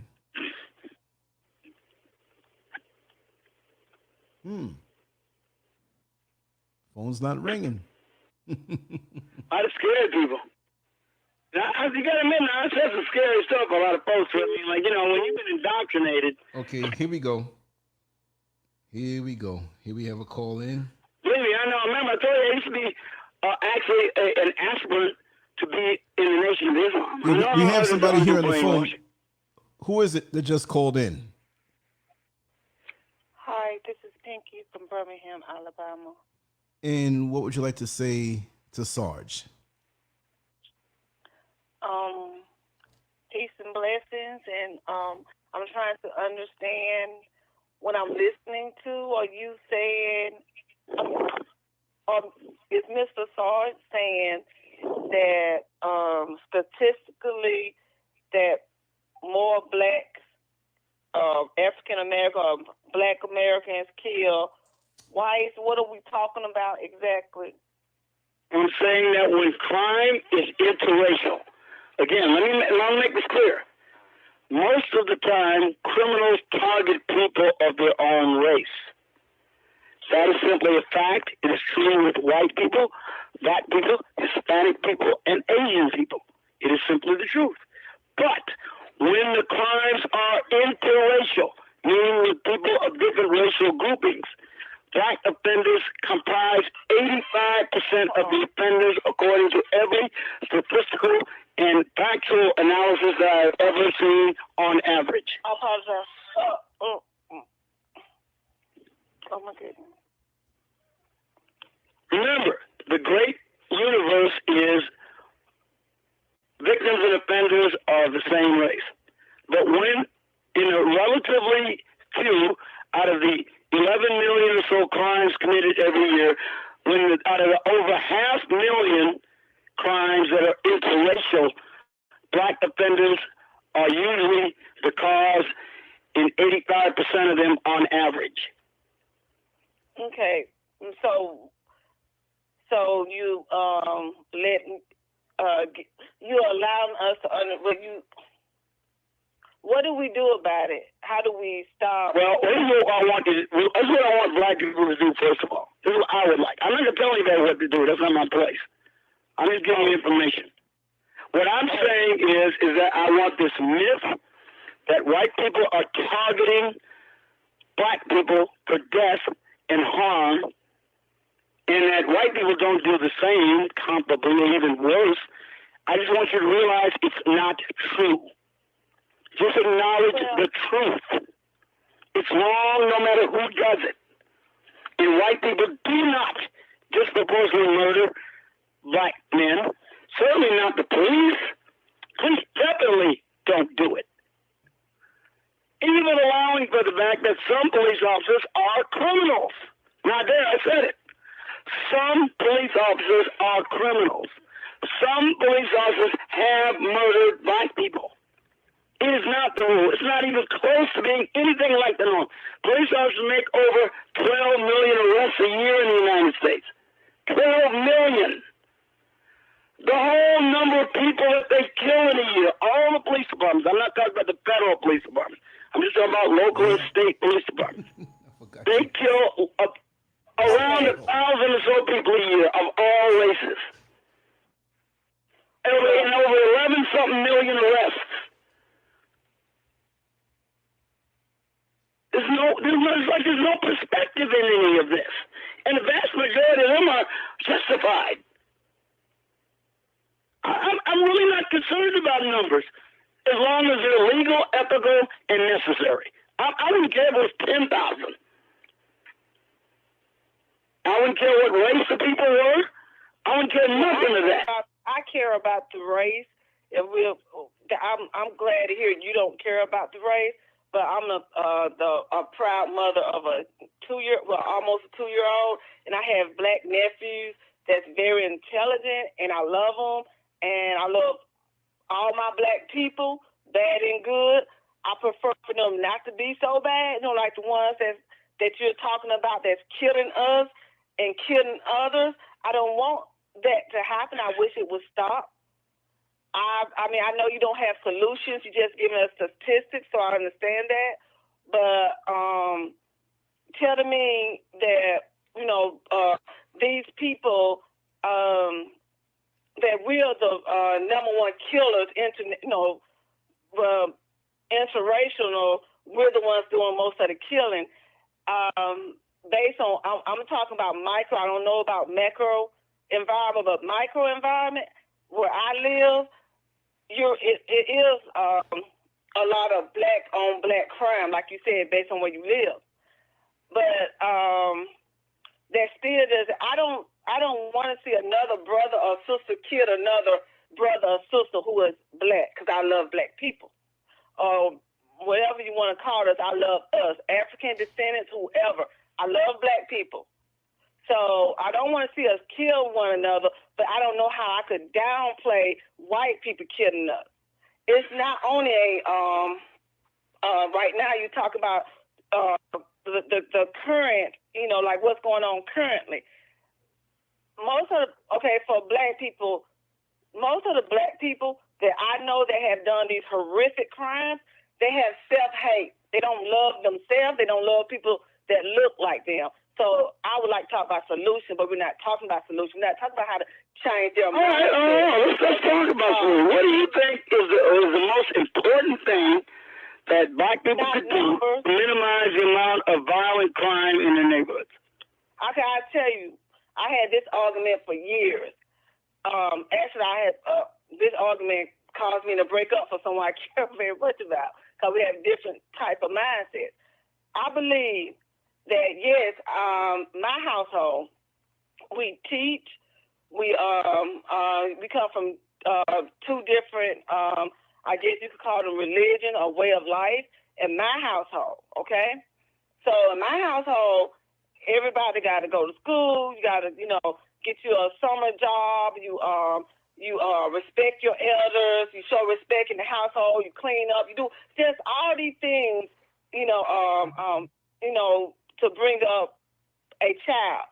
But your next door neighbor may not have a father or a mother in the household like I do, or like I did, right? They don't have it. So they growing up, they don't have no curfew, they don't have no stability in their household. Well, I was told, don't worry about those people, leave them alone, just worry about your household. That's the first problem. We got to stop worrying about individualism and start worrying about our, next door black neighbors. Because, like I said, I'm not going to sit here and say I love everybody, because I got to first love myself. Once I love myself, I can love those who look like me. So back on what I'm saying, let's look at everybody in our micro. I'm starting with micro first in my environment where I live. I want to love on my people, reach out to my people. If we have strong men in the neighborhood, come, be a representation on what a strong male is to a young brother or sister that doesn't have a male role model. Bring fathers back in the household. Hey, let's if you're gonna listen, if like people that call themselves going to church, well, church kind of over right now because of the coronavirus, but people that we need to have leaders talk about. Don't be embarrassed. Talk about people who got children. Hey, work it out with your child's father. Try to bring stability in the household. Try to just come together. Because once you get this community coming together, this sector, now the next sector, everybody just building. We building on a macro environment where black people are trying to lift. We need a teacher to help us, to help this bad mind of ours, this mind that told us we were nothing. You know how easy it is for black people, not me, because I don't use the N-word. I don't call people that look like me the N-word, and I refuse to let someone who don't look anything like me to say the N-word. So we got to teach self-love. And what's your name again, sister? It's just regular Pinky. That's what everybody called me. Well, look at it, Pinky. You know what? I love what you say. I think what you say is absolutely spot on for the most part. I don't think your children, your sons, have anything to worry about if you are raising them the way that you are speaking to. You are telling them what needs to be done. And I like to go one thing further, because you started on what I think is the most important single thing that can be done in the black community. Black men need to at least make the offer of marriage to the women that they impregnate. Now, it's because the woman doesn't have to marry anybody that she doesn't want. Maybe the guy, she just made a mistake with this particular dude, got hooked up with him for a night or two, wound up getting pregnant. He just ain't a good marriage prospect. He might be. I don't think that's true for most black men, even if they don't have a job and even if they're poor. A child and a wife is a great incentive to turn any man around. I was married for over 30 years to the most wonderful, magnificent, glorious black woman God could ever have given me. She was my feminine gift from God. I loved her. She was the love of my life and the best thing that ever happened to me. And I didn't want to marry her. She convinced me I ought to, and it was the best thing I ever did. But she convinced me to marry her. But I'm saying that the men who, particularly if you impregnate a black woman, you owe it to her to ask her to marry you so you can raise that child up, because there is no better mechanism. Notice I didn't say perfect, because it isn't. I said there is no better mechanism generally to raise a child in. I thought my father was Superman. I looked up to my father. He was a presence to me all of my adult life, even up to the time I went into the Army. He was a combat veteran of World War II. He fought with the 92nd Division in Italy. He was there every day. He used to work out all the time. He had a great physique. I said, my father could beat anybody in the neighborhood. He taught me ethics, morals, and values. He taught me how to be a man. He was the role model, my personal superhero. I cannot imagine what I would have been without my wonderful father. And I'm telling you right now, I think the saddest thing in the black community right now is all these young black men growing up without fathers. Almost every single black man I arrested, and those that I bothered to ask for the serious crimes. I talk about the forcible felonies, which in Illinois are treason, murder, voluntary manslaughter, rape, robbery, kidnapping, rape, robbery, burglary, arson, kidnapping, aggravated assault, and/or murder. Those are violent felonies. And any one of them that I arrested for any one of or more of those crimes did not have a father in the house. Every time. It was just dismaying. And it was then I found out the reason why is because the figure 75% of black children are not raised with their father as a constant presence. It makes a difference. Fathers are, well, you know, the black community's got to the point now where we think fathers are good to have, sure, but they're kind of optional, like a Gucci bag. They're just nice to have accessories. I don't believe that. I believe the black man is vital, necessary in the lives of his children. He is indispensable. I don't think there is anything more important or better that the black community could do to resolve most of the pathologies and chaos in the black community than black men to marry their women, particularly the women they impregnate. And in my case, you can go. You get ready to go to bed. In my case, I was married, but after I became a widow, I don't know if I could say that. After I became a widow, Hey, sister, I sympathize. I'm a widower. My wife died in 2012. I'm sorry to hear that. She's got to be in heaven. Anybody wants to heaven's got to be her. So I temper my sadness with that. If there's a heaven, she's got to be there. She was an angel. Swear I love that woman. And she was a black woman. That's why I respect you, brother, because you did the right thing. My husband was a strong black man, retired from the military, you know, our own business and everything. And like what you were saying, like the strong physique, both of us exercised, ate well. We was this powerful couple, and I'm gonna say power couple. But after I became a widow, in my older age, I met someone that said they wanted to marry me and asked to marry me, but we end up having a child. We have a son right now. He's a wonderful father, but we're not married. But and the only good thing about it, I refuse. Like it's okay. Some people in my family that are single mothers. Okay, I know I'm talking about too much, but point is, he's. Now go ahead. Yeah, I mean, it's good. I mean, because you understand. You were married, and you're practically married now. Sounds like you understand its value. It has intrinsic value for your children. It's not like you had your children and you were never married. I have one child. You only have one? I have one. I had a child, like I said, in my older age, but because I am a healthy person, I guess I don't know. And the point is, but the main thing is the father is a constant presence in your child's life, right? He's there. He's if he wasn't such a hard person to deal with, okay. Come on, we all got our quirks, you know that. I have the course already. See, here's the thing about marriage. The thing about marriage is not that everything is hunky-dory and goes smooth as silk all the time. It's how you resolve your differences. Because you're going to have them. You're adults. You got different varying interests. You're not the same. He's a man, you're a woman. That's the biggest difference there is between human beings. You know, sexual, gender-wise, men and women are different. Let's not pretend they're the same. So that's different. And you got to reconcile things almost every day. It's how you reconcile them that counts. Not that you don't have any. How do you work out the differences and the disagreements? That's what makes a marriage work. That's how me and my wife did. We promised each other that to the extent that we could, whenever we had a disagreement or difference about anything, we would at least present the other's viewpoint first and then says, and how do we fix this so it could be as mutually satisfactory as we can. We had to work at that, but we did. Yeah. But it works if you really try. I know how to be a wife.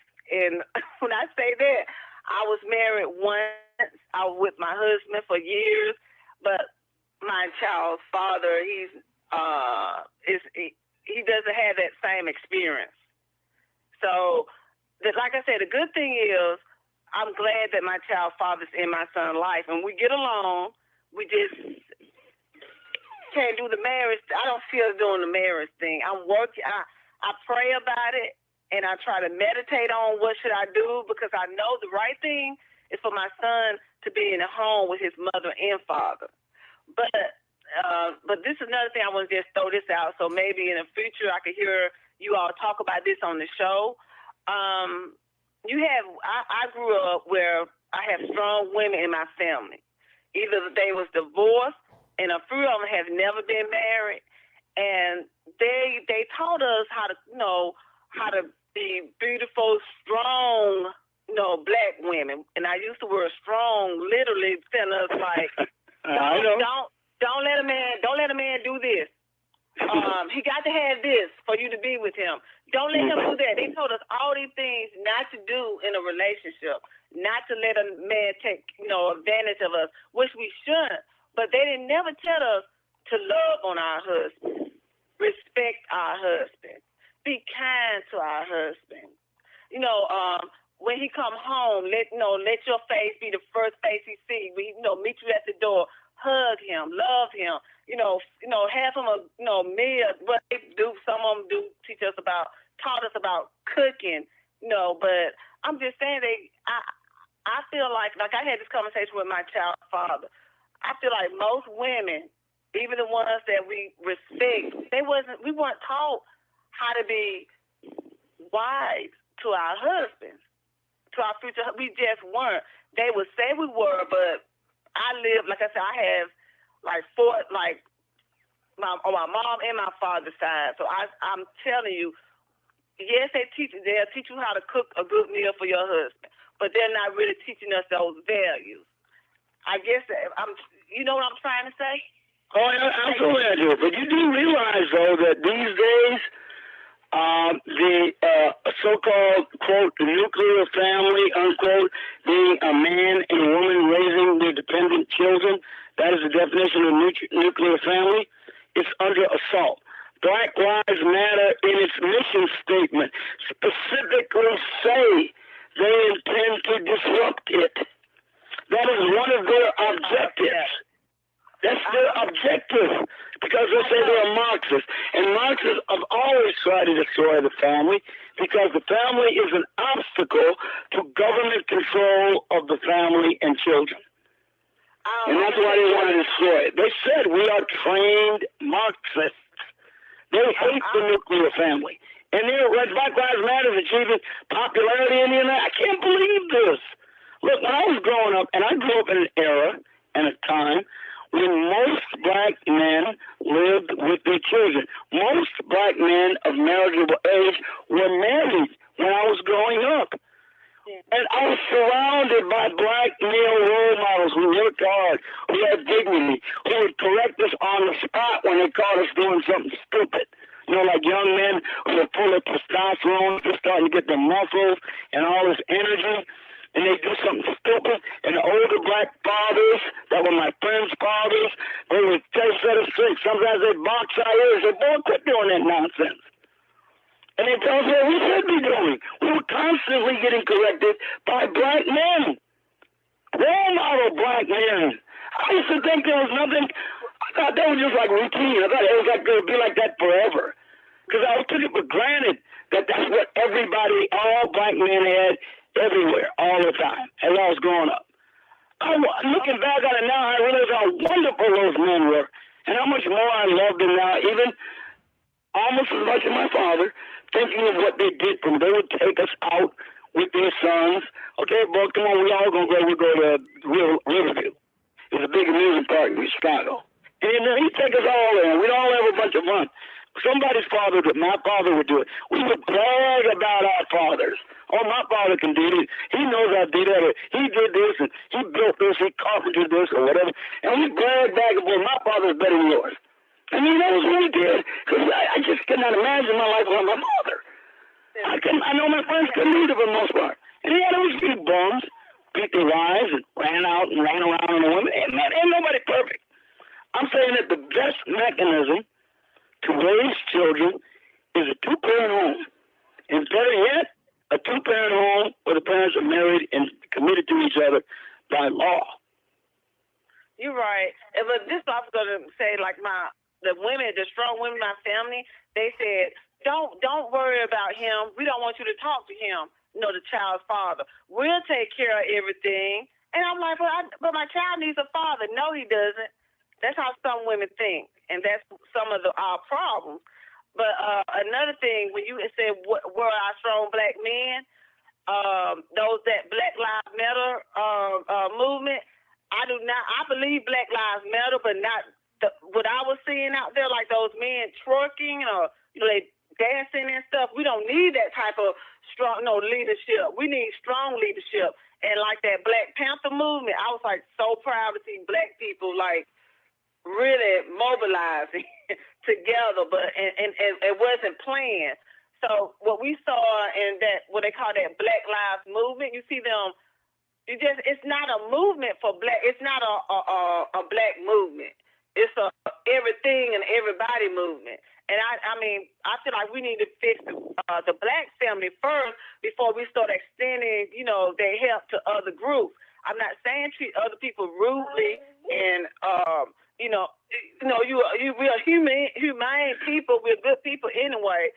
But that Black Lives movement, it needs to be readjusted. I don't know, but something's going on when I see black men twerking at the police officers. Something is going on. So, yes, we got a lot of problems, and we need help.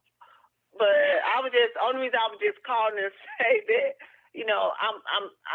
I enjoy listening to the show, nightly, but I was really listening to solutions. Like I listen to the sisters, and I'm listening to you, and I understand what you're saying. It's absolutely right. But I just really want us to. I just want to hear more solutions. But you're right what you're saying. I'm not disagreeing with you. I'm just saying that by me being a mother now, I just, I can't half do things. And, okay, sir, I got to be this. Okay, sir. Yes, I got to put my son to sleep. Okay. The other one's got to be a mother. Yes. Oh, okay, come on, son. Nice. Thank you for taking my call, and y'all have. Look, thank you. It was enjoying the pleasure speaking to you. And like I said, I don't think your son's gonna have anything to worry about. Because believe me, police officers just not going around randomly just shooting black men for no reason whatsoever. And so I was like, you're gonna raise your child the way that the boy needs to be raised, and he's not gonna have anything to worry about. He's not gonna do anything that's gonna cause anything like that. He's just not. Okay. What? I mean, in every one of these cases. Every one of these cases that's got everybody so agitated is involved someone who's resisted arrest, usually a person with a long criminal history, in almost every single case. And there are other solutions. We should talk more about solutions. And I think another one of the solutions that we need to have, and I know you got to go, you can go if you want to at any time, but another one of the solutions we have to do is education is critical. I think among high in the top 10 certainly is to stop voting for Democrats. I mean, my God, look what they've done in every city they run. Every big city they run, they got the same problems. It's not a coincidence. But should we? I don't see us, the Democrat, the Republican. I don't see any of those two groups, representing us. I think we need to come up with our own group. Pinky, here's the thing. Own people. But Pinky, here's the thing. I don't believe that the Republican Party is really the answer for most of it. Most of what's wrong in the black community is cultural. It's a culture that has come to being in the last 40 or 50 years. It wasn't always the case in the black community that black people acted like this. Yeah, it's recent events. Now, there's a political component to it, true. But if you're going to ask me what percentage of it that politics, whatever party it would be, how much they can contribute to solving things, I'd attribute somewhere around 20% of the problem, maybe 25%. Maybe that's probably too much. I think the only thing politicians can really do is to create an environment in which the economy can flourish, in which business is happy to come there, keep the crime rate down, make it incentives for business to come in, set up, hire people at good living wages, keep the tax rates low, and I think the rest of it will take care of itself if you fix the culture. I really do. So I don't think politics is really all of it at all. I don't even think it's the biggest single, most important part. It's significant and it matters because some politics drive business away, and with it goes jobs. I agree, but I still say, well, I'm from the South, okay, and my experience may be different. I don't know where you're from, but here, it's. I think Let me tell you something. Now, I don't know if it's going to surprise you. Now, you might agree with some of it. You may agree with none of it, but I think you ought to hear it. I want to hear what your response is. I was an Illinois state policeman. I spent 26 years of my life putting my life on the line for the citizens of the state of Illinois. And, I worked mostly in Chicago and Cook County. That's where I spent most of my career, Chicago and Cook County area. And, I'm a lifelong Chicagoan. In 2008, seeing what Illinois was becoming and what Chicago was turning into, my wife and I decided to move to Georgia, the cradle of the Confederacy. I live 20 miles from Atlanta, and I have never in my life met more courteous, helpful, and friendly people of all races. I mean it. Before my wife died, I asked her, so is it just me? Or do these people around here seem to go out of their way to help you even when you don't ask for it? She said, yeah, that's what I see them do. And when my older daughter came down to visit, she said the men, white and black, were such gentlemen. They opened the doors. She was coming out of a pizza shop with armloads of pizzas, and a white man came past her on the stairs. He went past her, saw that she was having trouble with the boxes, and he ran back upstairs to help her carry the boxes to the car. You know, when he realized he passed her, got down the stairs, ran back, can I help you? And he helped her. And this is typical of what I see, too. I go in a hardware store. It's a family-owned, white-owned hardware store, and I do a lot of work. I'm a skilled auto mechanic. I do my own carpentry. I know how to fix things. I raise chickens. I got a vegetable garden, all this stuff. I go hunting hogs, and I shoot the hogs. I butcher the hogs, and I keep the meat. I'm used to, being kind of self-sufficient. I go to the hardware store a lot to get stuff. I need to fix stuff. And when I go in there and I have a problem, the guy they go out of their way to help you. You believe them. They won't let you leave. Wait a minute, I just thought of something to bring you back. Come look at this and do this. And you can spend like a half hour and that guy telling you how to do something, and you come out and you know how to do it. This is typical. This is not unusual. Everybody says, yes, ma'am, no, ma'am. It's amazing. These are the most polite, helpful, friendly, and courteous people I've ever seen. And they're everywhere around here. And I know there's jerks, but they don't seem to be known here in the South. Everybody says yes, ma'am, and no, ma'am. Yes, sir. No, ma'am. Even the people that, like McDonald's or Kentucky Fried Chicken. Well, is that all for you, sir? Yes, sir. Young boys, 17, adolescents, wearing dreads and everything else, and they're all courteous as well. Okay, I said actually I'm Alabamian, and my experience, even though we're like right across from one another, because you said Georgia and I'm here, my experience, and I traveled to Georgia, I used to, is a little different. Even though I used to go to like electronic shows with my husband, I knew what hat to wear, and I'm wondering why must I wear different hats when I'm around different people? But I'll talk about that some other time. I don't know. I can't answer that one. But what I mean is, okay, not just let me talk. I feel like with black people, I'm called as black. I'm more worried about us reconditioning our way of thinking. After all, we've been through a lot. My mom, she's still here with us, and she ain't that old. She's 69, and she experienced, white people throwing eggshells at her. No, she had bad. She was, live here in the South herself. So, I I just feel like we talk so much about, we don't talk enough about how can Black people, like we fix our mindset, care about one another, know that we went through horrific, we went through slavery, Jim Crow, we went through a lot. But not saying we pretending, but it seemed like when you go through something like that, that's like what, post-traumatic stress disorder. We went through so much, and we're trying to normalize everything. But just like you said, when my husband transitioned, it was a lot of all my neighbors, and I hate to say this, but it's the reason why my husband, we got the house there, but all my neighbors was white. I'm not happy to say that because right now, currently, all my neighbors are Black. Well, most of them are Black. So, and I'm happy, and I live in a nice area, and it's mostly Black. So, where I work at, I listen, and I pay attention to the way people treat other people. Now, it's easy to say that everybody is friendly, but I'm telling you, when you, like at work, I work in sales, part-time. My white managers, because they'll come to me, and they used to talk to me a certain way until they found out that I don't go outside of my race. When it comes down, if I'm going to court someone, be with someone, it's going to be a dark, well, I'm trying to get out of that, but a chocolate man.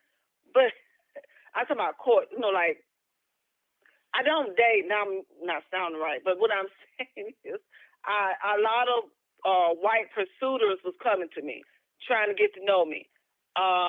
When they found out that I had a different way of thinking, because they'll say certain things around me, I wasn't that Black person at my job that that what I call just cooning. I want that person that talk down to Black people, follow Black people around the store. Yes, that's what they do. When y'all see them waving at y'all, saying and asking, can they help y'all? Really, they following y'all, making sure y'all don't steal anything. Even though y'all been in there like several times and y'all, great customers, they following you. And I'm just saying that a person could be nice to you. Even during slavery, I was told that, the white woman was very nice and friendly to you. Outward, like in front of you, but behind closed door, she beating you in the back of your head.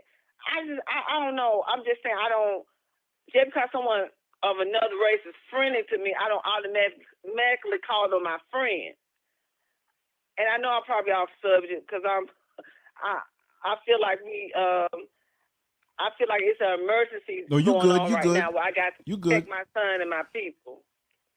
Well, I think that the most important thing to expect from anyone, irrespective of their race, is civility. That's all I demand. I don't even demand people like me. The only people I'm really concerned about liking and loving me are my friends and my family. Beyond that, all I have the right to expect is civility. Yeah. I don't have a demand on anyone's love. But if they're civil, they respect my rights as a citizen, I'm good with that. I don't need anything else. Okay, but I love my Black people.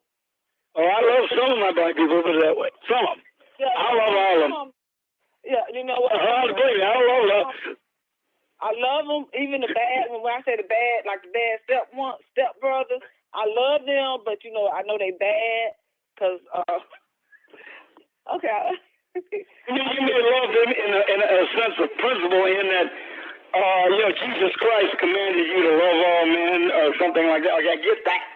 But as specifically, oh no, there's a lot of Black people I despise. I'm sorry, I'm going to despise them as long as they continue to behave the way that they do. You're right. But I'm just going to. I'm sorry, that ain't going to change. I mean, I love them in the Christian sense, but not in the actual sense. And then there's others I absolutely venerate. There's some Black people out there, man, who are just examples of serenity.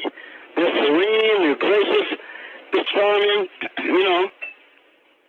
They just rate. I mean, when I was growing up, those are the kind of black people I used to know, especially older black women. I mean, they were almost serenely gracious. I used to say it's just nostalgia that makes me think about them. But then when I add up their names and their numbers, no, there was something about them black women that was really special. I mean, there was, you know, the big mama thing. That's kind of recent with the Medea stuff. You know, like this Medea stereotype. I didn't know too many black women like that going on. Yeah, they put the brush to you if they had to. Now, don't get me wrong. That tail, your tail end could be in jeopardy. You got screwed up. But most of the time, they're just calm and serene and gracious. And they all cook good, you know. I mean, there was something very special about them. Yeah, those are the kind of people I loved. And I said, is it just nostalgia that makes me think? No, because most of them were Christian. They went to church regularly. And most of those beliefs that they got from there actually stuck with them. So, yeah, I can understand you loving black people in a general sense, especially, like I said, kind of black people and families I remember growing up, because black families in a neighborhood in Chicago used to do holidays. There'd be big gatherings of family groupings, and they'd be celebrating 4th of July and Memorial Day weekend and Labor Day. And it'd be now the Thanksgiving and Christmas would be more individualized and wouldn't be as spread out unless it was strictly family. But I'm talking about the big holidays, the national holidays. The family groupings in the neighborhood got together at someone's house to be throwing barbecue. Everybody would bring potato salad or pork and beans, and franken beans or something, you know, to contribute to the whole thing, and they have a big cookout and eat. And everybody be drinking beer and everything else. Like, particularly on Memorial Day, 4th of July, things like that, Labor Day. There was a real sense of community. That was in Chicago. I know it was even more so in a place like Louisiana, where my mother grew up. It was even greater, that sense of community. Yeah. That needs to be restored, too. That's another solution. I don't think it's going to come from government. Government has a significant role to play to enable economic prosperity and security. That's what government is for. Police services, fire services, picking up the garbage, fixing the streets and the roads, getting the water supply to you. And that's pretty much all I expect from local government. Exactly. I agree with that. That's all I expect. You know, I mean, other stuff is something the community is supposed to do. Yeah, that's true. I can tell you, Sarge, I had a wonderful childhood up in New York City. Born in '63. What did you say, Brother Wayne? Yes. I said I had a wonderful childhood coming up in New York City back in the '60s and '70s. I had a wonderful coming into the '80s before crack. You know, I was a grown man by then, but we had community. Yeah. We had community back then. I mean, it was wonderful. Yeah, that's what we need to restore. That's more important than this idiotic cultural Marxist Black Lives Matter nonsense. They're just based on lies. I don't know what they doing. And I don't know. I said I believe Black Lives Matter, but not that movement. I don't know what they're doing. They're trying to disrupt the nuclear family. They said so. It's right. I beg you to go to Black Lives Matter website and go to a section that says what we believe and read it. It will blow your mind. It's not my words, it's theirs. They got it. They got their agenda up there. I look at them. I look at their leaders. I look at them, and I know. I said, Not trying to be judgmental, but You should be, Judge. It's not for us. That is not our movement. It is not. No, it's not. We need a real black movement. But like I said, I'm completely pro-black. I'm sorry if that's offensive, but that's just who I am. Oh, I'm with you. I agree. I'm pro-black too, because I am black. I've lived most of my life in black community, and I'm definitely going to be pro-black. But I'm saying I'm not pro-black delusions and illusions. The biggest problem in the black community is not police brutality. It is a problem. It is a relatively minor problem compared to all of the others. They have magnified it into one so they can disrupt the country and achieve power. That is their objective, power. It's not Black Lives Mattering. They got all kind of other things there. Transgender, queer affirming networks, environmentalism. They say it's right there on their website. I mean, all kind of things ain't got nothing to do with Black Lives Matter. And they have not got one syllable, not one vowel, not one consonant to say about 3,000 black babies butchered a year, a day. 3,000 black babies a day butchered in abortion clinics. They don't say one single smidgen iota of a thing about it whatsoever. There's your genocide. There's your Holocaust. Not 300 black people being killed by the police a year, most of them being legally justified and ethically justified. 3,000 black babies a day butchered in abortion clinics. I don't want anyone killing the babies. I love our black babies, and I don't want anybody killing our black men. Like you said it's a problem, but it's not the biggest problem. But I'm in agreement with you. Well, Pinky, you are right. You should hold the police accountable. They are government agents. I believe it was Thomas Jefferson said to maintain vigilance, eternal vigilance is the price of liberty. If you want to have liberty, you can't let anyone, especially in the government, oppress you. So if police officers are oppressing people, they need to be put in check. They need to be either fired, disciplined, or prosecuted. Okay, so I'm not saying anyone is wrong for holding the police to account. That is your duty as a citizen. All I ask, that I implore, is that it be a legitimate criticism and not something because you heard it third hand from someone else.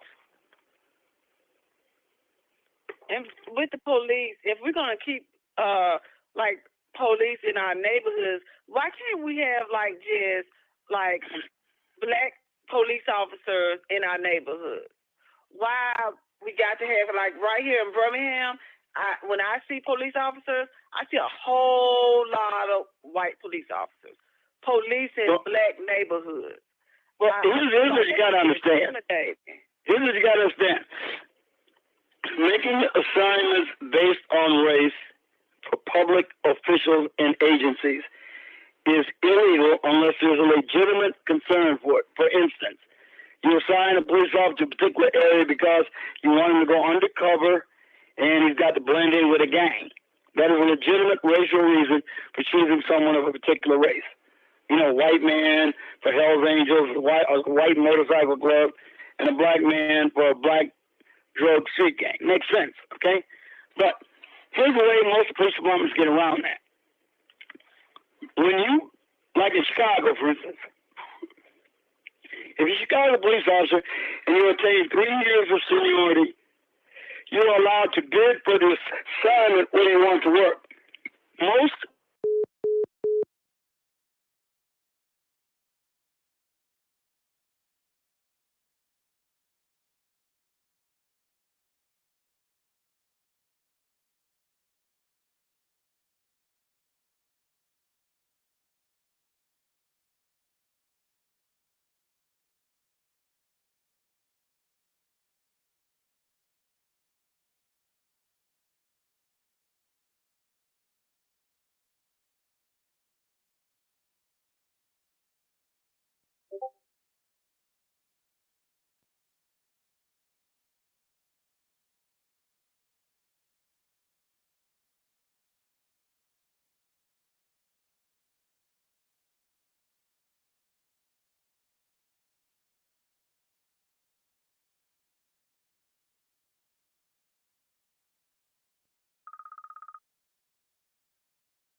See what happens when you slip away to go to the restroom? Here he is again. Okay, let me see if he's trying to call me. Just the minute you slip away to go to the restroom.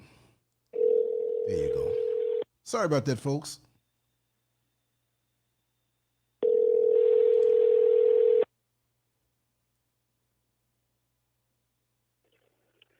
Hello? Yes, my brother. I went to the restroom really quick. Very, very timely. Yeah, I'm sorry. I hung up. don't know what happened, man. We just got disconnected. Yeah, definitely.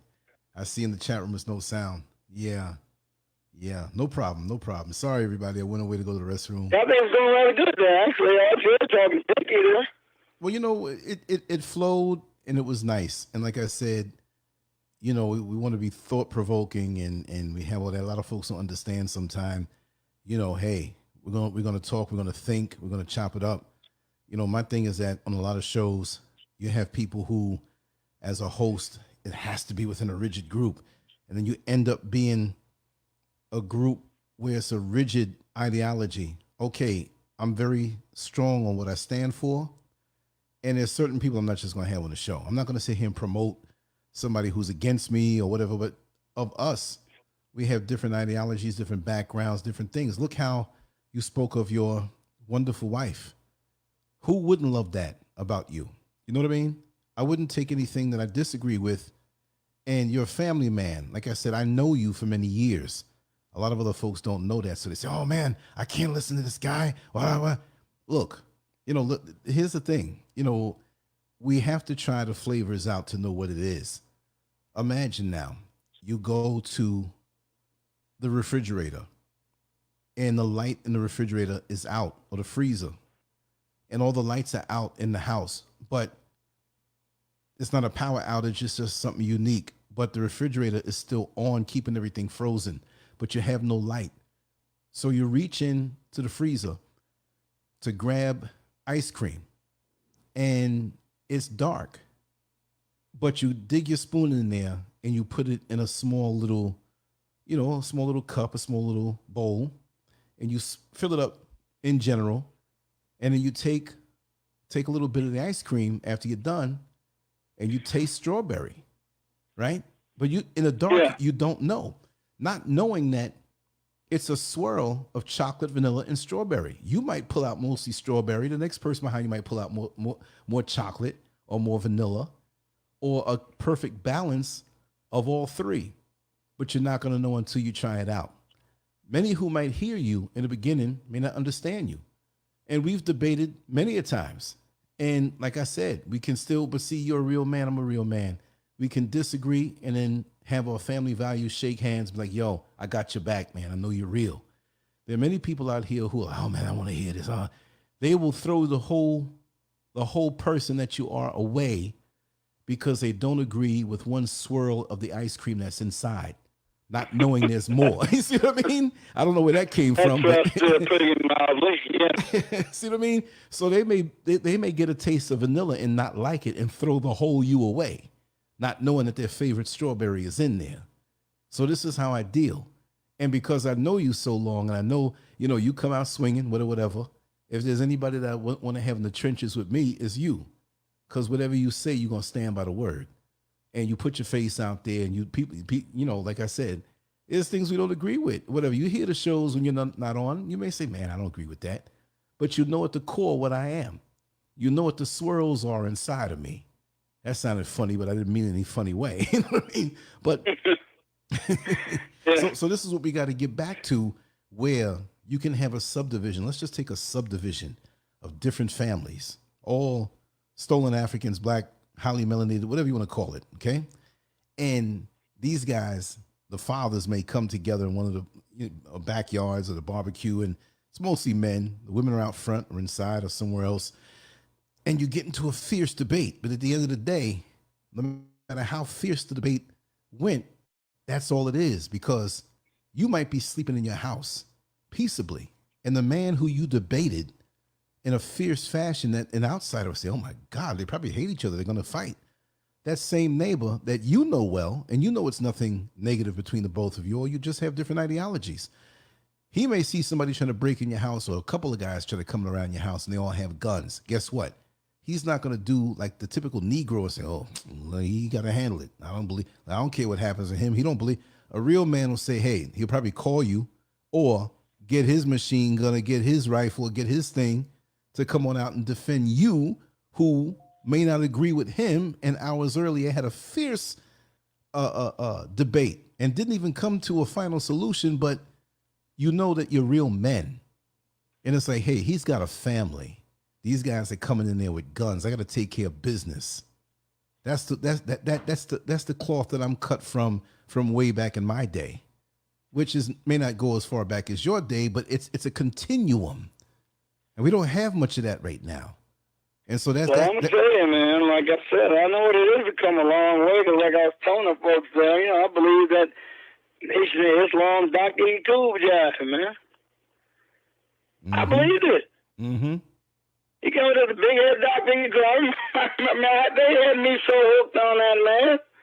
There's this guy named Brother Stan, and Brother Stan went by the name of, I still remember to this day, Ufundisi Umbala. He adopted that as a man. He would have us young guys, and we sit there, we would lecture us for hours, just indoctrinating us in this stuff with the Nation of Islam and Afrocentrism and stuff. And I mean, we were spellbound. I remember. Yes. Yeah, so I know how you can be indoctrinated and believe all kind of nonsense. Yeah, it's the mind is a powerful thing, and then you can reach certain people who may have certain deficiencies. That was one of them. In their growing up. I don't mean deficiencies like there's something wrong with them, but just we all have a different road that we take. And as I like to say, that we're the sum total of our experiences. But this is what I'm going to do. I'm going to wrap this down, and what I'll do for everybody else. So, are we still in the air, or did you shut down the show? Oh no, we're still live. We're still live, and I'm going to. Oh, we still. Oh, I didn't. Excuse me. Yeah. I'm going to wrap. Like to say, I'm going to wrap it down, but I want to give you a last word on my show and tell folks where to get in touch. Go ahead. Tell them. Okay. I host the show on Tuesday night from 10 to 12 called Talk Real Solutions. You've been on there a couple times, right? Yeah. I might want to arrange to bring you on Tuesday night if you'd be interested. I'm ready, brother.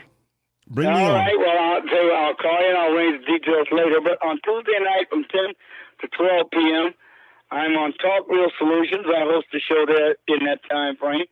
And it's a free-wheeling show. We talk about everything. Don't show up unless you got intestinal fortitude, because it gets pretty vicious over there at times.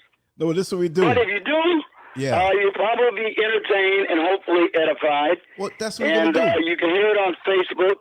All you got to go is go to Talk Real Solutions on Facebook. Or you can go to the webpage at www.talkrealsolutions.com. And we have a conference call on every night usually. There's a show. Mine, like I said, is on Tuesday night from 10 to 12 Eastern Standard Time. If you want to get on the conference call and ask questions when we open up the show to questioning, you simply dial area code 712-770-4160, and then you'll be prompted by a voice which will give you prompts as what you do if you want to come in and speak on the line and ask questions and add your comments. So that's every Tuesday night, and when I most come on, nights of the week, but I am on Tuesday nights from 10 to 12. Yeah. Now see what it is now. When I come, it'll be like sparring. Don't go easy on me. Let's fight. Let's fight. And after that, shake hands. Yeah. Come at me It'll hard. be a brawl. Sometimes it does turn out to be a brawl there, believe me. But I like fighting, so it's okay with me. No, I know. Let's give an old 2012, 2013 brawl, like back in the day when you would call in, and we do it. You know what I mean? So and that's good. Get a bloody nose every once in a while. Give you a lip bust.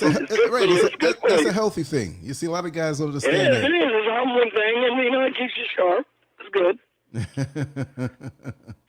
That's what we're gonna do. You know what I mean? So I'll probably broadcast it on this end too. You know what I mean? So those who may not have caught it, because I put a lot of content in. I think within a 24-hour period. I think I did like 7 shows or something. I'm not sure, but I went buck wild. Man. One thing we got to admit about today, Lance, this has got to be the most stimulating, exciting period in history. No matter what you think about it, no, for real, there's something new every day. Exactly. That's why every day there's something new. Exactly. People don't realize that, though. They don't realize this period is a great period of change. I don't mean necessarily what they're engineering. I mean what's coming behind it. And it's going to make us all look within and test ourselves, because there are some rough times coming. And it may not be for you because you're set and you're a basic person. I don't mean like basic, like you're ignorant. What I'm saying is that you know yourself. You know your capabilities. You're set, right? There are other people who are not set. They're so caught up in the system and the illusion of what they can get and what they can have and going for money and all this stuff like that.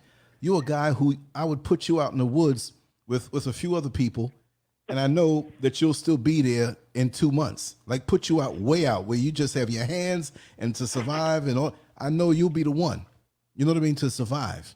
I know pretty much I'll be there too, because I'm gritty. You know what I mean? I mean, I know how to flash and do the New York stuff, but at the core, I'm like Muhammad Ali. He was flashy. He was pretty. I'm not saying I'm pretty. All I'm saying is that he was a tough guy. Don't let the Ali shuffle fool you. Don't let that talk was one of the toughest heavyweights in the history of boxing. That's that man could take a punch. Man, I tell you, he was one of the heavyweights could never knock unconscious. Exactly. Remember, you take the punishment he took later in his career. That was one tough guy. Yeah, they made fun of him. He's a pretty boy, but he was as tough a heavyweight champion as there's ever been. That's right. Man, he was tough. He could take. He wanted to get some hard. He wanted to get guys like Joe Frazier. I mean, good God, Joe Frazier, Smoking Joe, George Foreman, Kenny Norton, Sonny Liston. Right. I mean, he wanted to get some hard, Ernie Shavers. Ernie Shavers. He said Ernie Shavers more than anybody else ever did. Right. Ron Lyle. Cleveland Williams. Cleveland Williams. I mean, this guy wanted to get some hard punching, hard hitting dudes. That's right. In any era. And, man, he stood up to every one of them. That's right. He was a real deal, man. It wasn't just flash with him. Exactly. And even when he was a champion. Truly he was. Even when he fought to a draw, I think it was a draw he fought after Holmes when he fought Trevor Berbick, he was basically fighting with Parkinson's. He beat, if you watch that fight, because for a while they didn't have it released, but if you watch that fight. He said Trevor Berbick? Yeah, Trevor Berbick. That was his last fight in December of '81, I think it was. And I thought it was Holmes. He fought again after Holmes? Yeah, for real. Go on YouTube. Muhammad Ali, Trevor Berbick. I believe it was. I have to catch that one, man. I haven't seen him. Yeah, and even the press conference, you really, you missed a lot, and it told a lot about his condition, but he was fighting off of memory. A lot of old fighters, the historic trainers would say, okay, if you're fighting and you're older or your skills have slipped, fight on memory. Do imitate yourself while fighting. Instead of reaching for the current opponent in front of you, you still have to watch them, but just imitate yourself. Just go into what you know. You know what? We're making clear what you said. Well, what you said makes clear is why George Foreman was such a great champion. He was actually he fought differently. He was still pretty much the same style. Yeah, your line is really cutting out. He never lost his punch. Your line is cutting out. He never lost that. Your line is cutting out. I can still hear you, but it's just a little shaky. How about now? Yeah, you gotta move back to another area or whatever. But yeah, man, just Google it, man. Yeah, George Foreman never lost his punch, man. He always had it, and that's why I said he was even greater for that reason in his second comeback than he was in his first. Because he was smart. Come up with a new style of boxing, even though he still had the punch. He didn't have some of the other skills like when he fought Ron Lyle. Well, see, as he got older, he got smarter. When he came back the second time, he got much smarter. He was he had that punch. But he still had it. But could you imagine if he had those smarts when he was younger? He wouldn't have gotten into the mistakes that he got into in certain fights.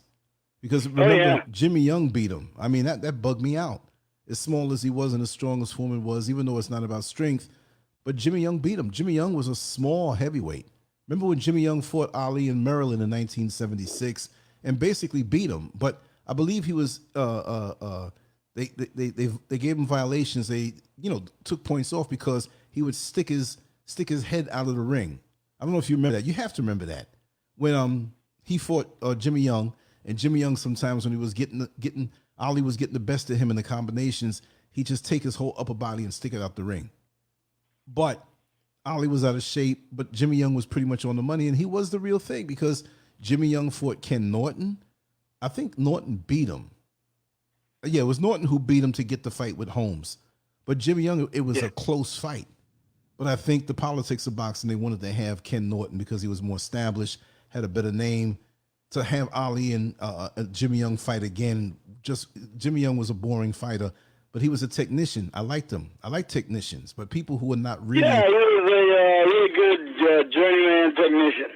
Yeah, but see, a lot of weekend warriors don't understand those guys. They just want to see a rock'em sock'em knockout, which I do enjoy too. But I like the science of it.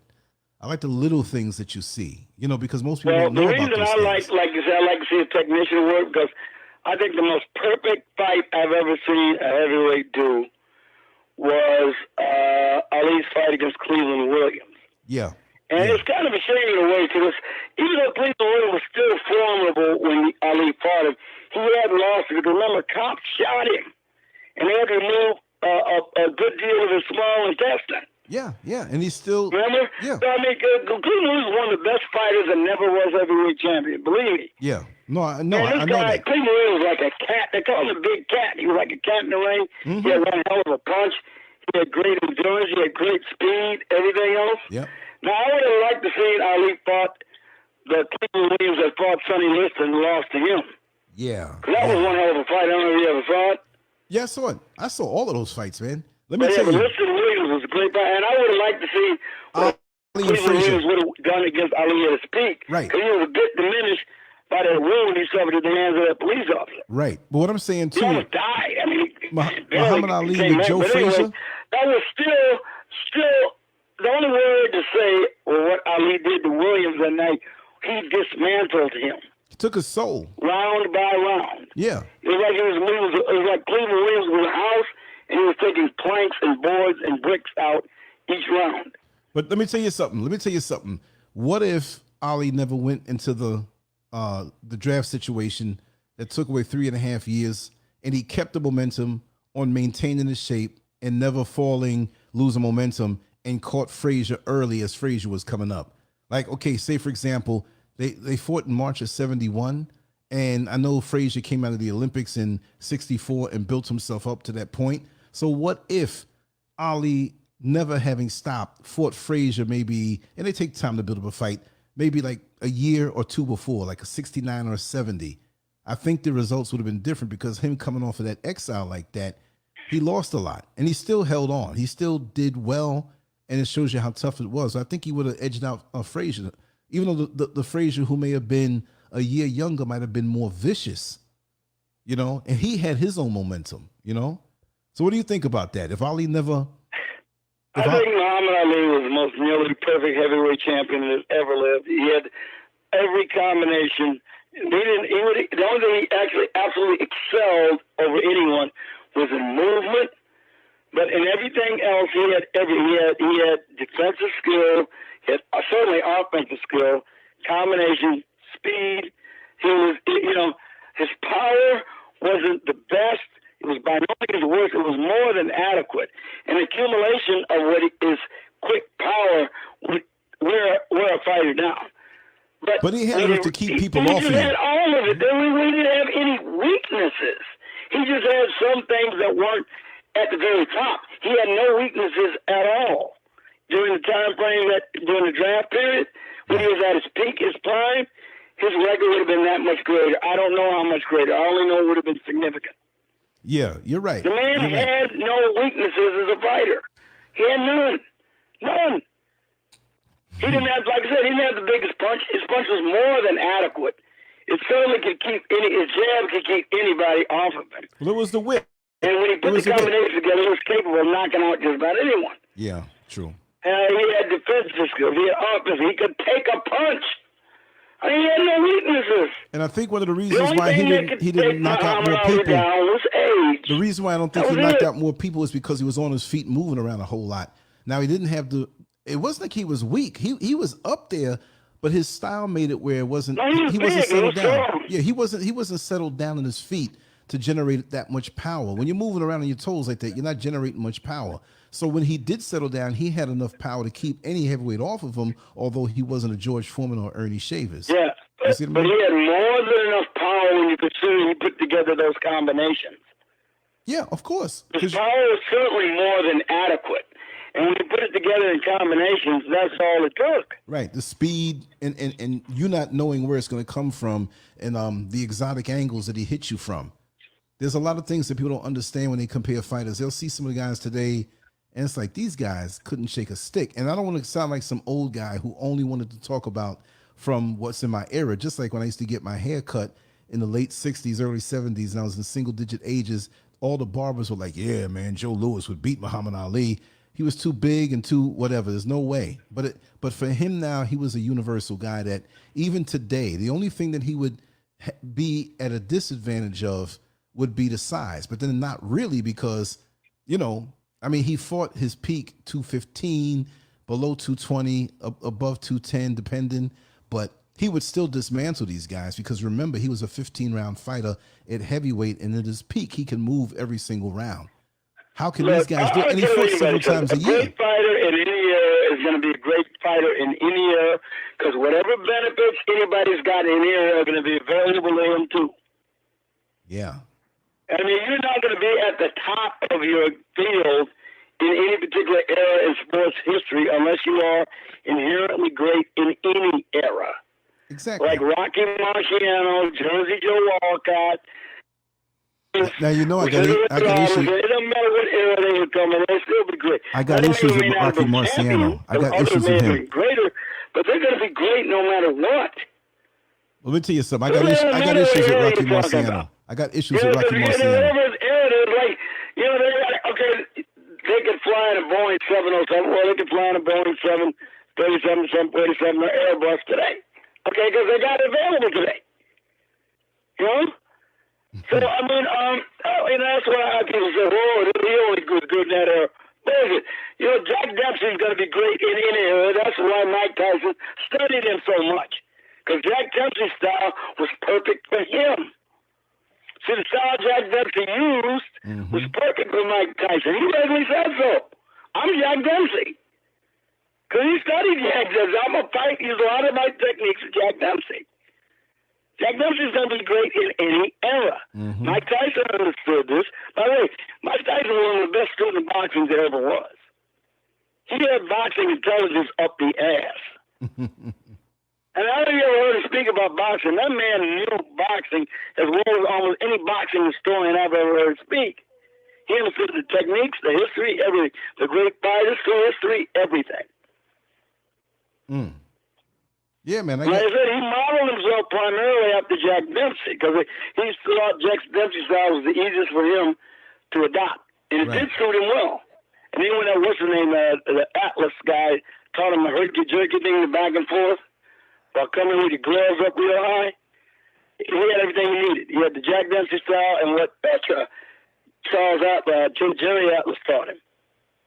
But, you know... And then there's another one for you, man. Mike Tyson's going to be great in any era. Henry Armstrong. Same thing. Hammer and Hank, same thing. There's no great fighter that ever rose to a championship that would not be great in any era. But look, we need to go back to the days of having I tell 8 you, divisions. Archie Moore, shit, who's going to be better than Archie Moore in any era? Because anybody craftier than Archie Moore? No. The old mongoose.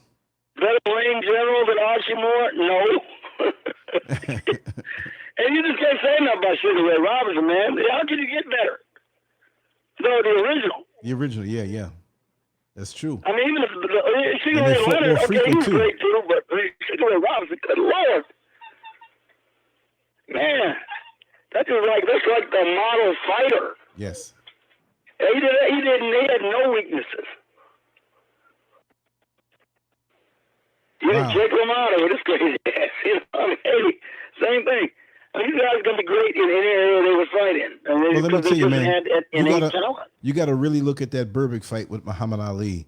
It's sad. Yeah, I'm gonna catch it. I'm glad you pulled my coat to it. I'm gonna catch it because I thought I'd seen every Ali fight. No, but there's a YouTube video that has everything, the press conferences leading up to it, and the fight, and afterward. You need to watch that one. It's like, I think the whole thing is like a hour long, maybe like 61 minutes, 62 minutes.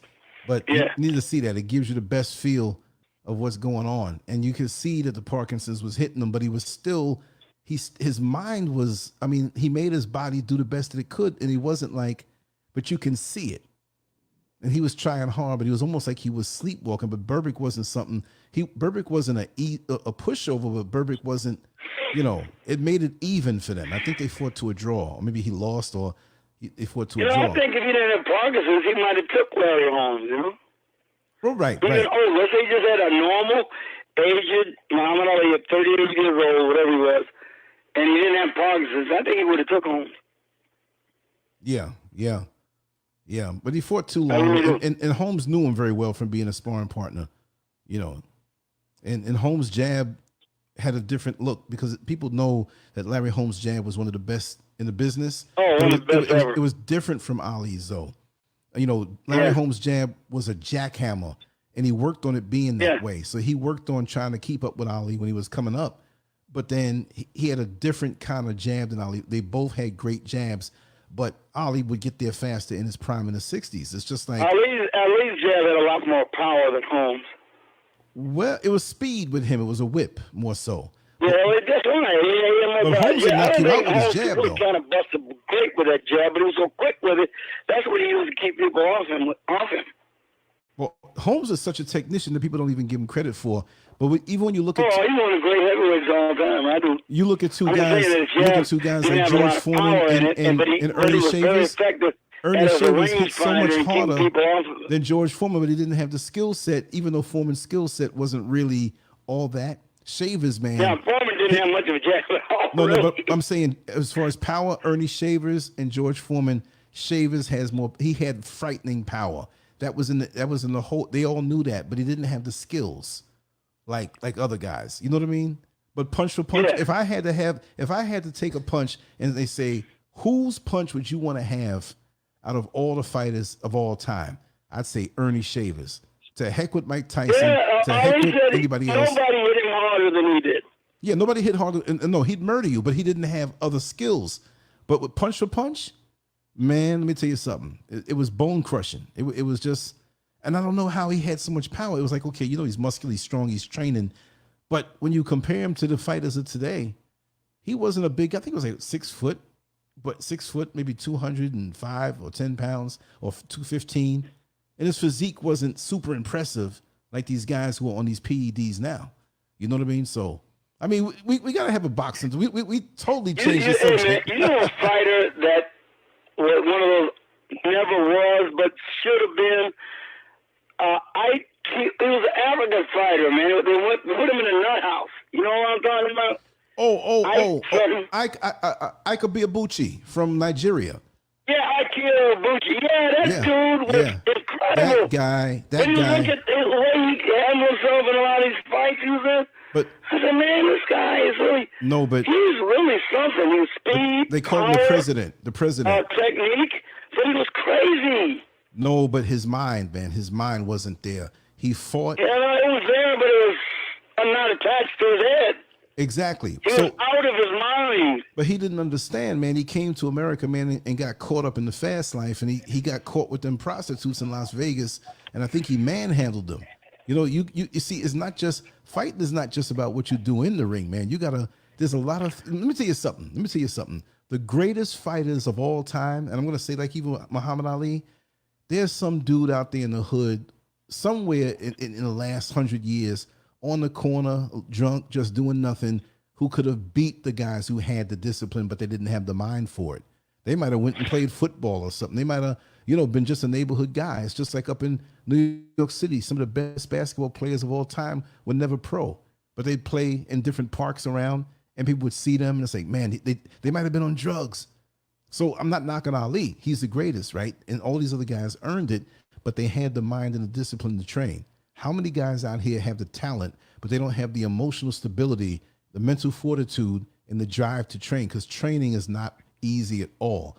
A lot of people talk a good game, but just to even get into the gym and train and maintain this thing for so many years, that alone is a heck of a thing. Now to go on, amen. Exactly. Training I in any just think sport. that Akira Ibushi would have been, had he had his head on straight, could have been one of the top heavyweights ever. Who's that? I mean, he was really astounding in almost every aspect. Brother, I saw him take out David Tua, and it was really good. Tua was a tough cookie. yeah, but people compared him to Tyson so much, and he was a tough cookie on his own. But I guess like with managerial But things, Akira Ibushi, man, just ran a clinic with him. yeah. But Even though he couldn't knock him out, still he decisively outpointed him.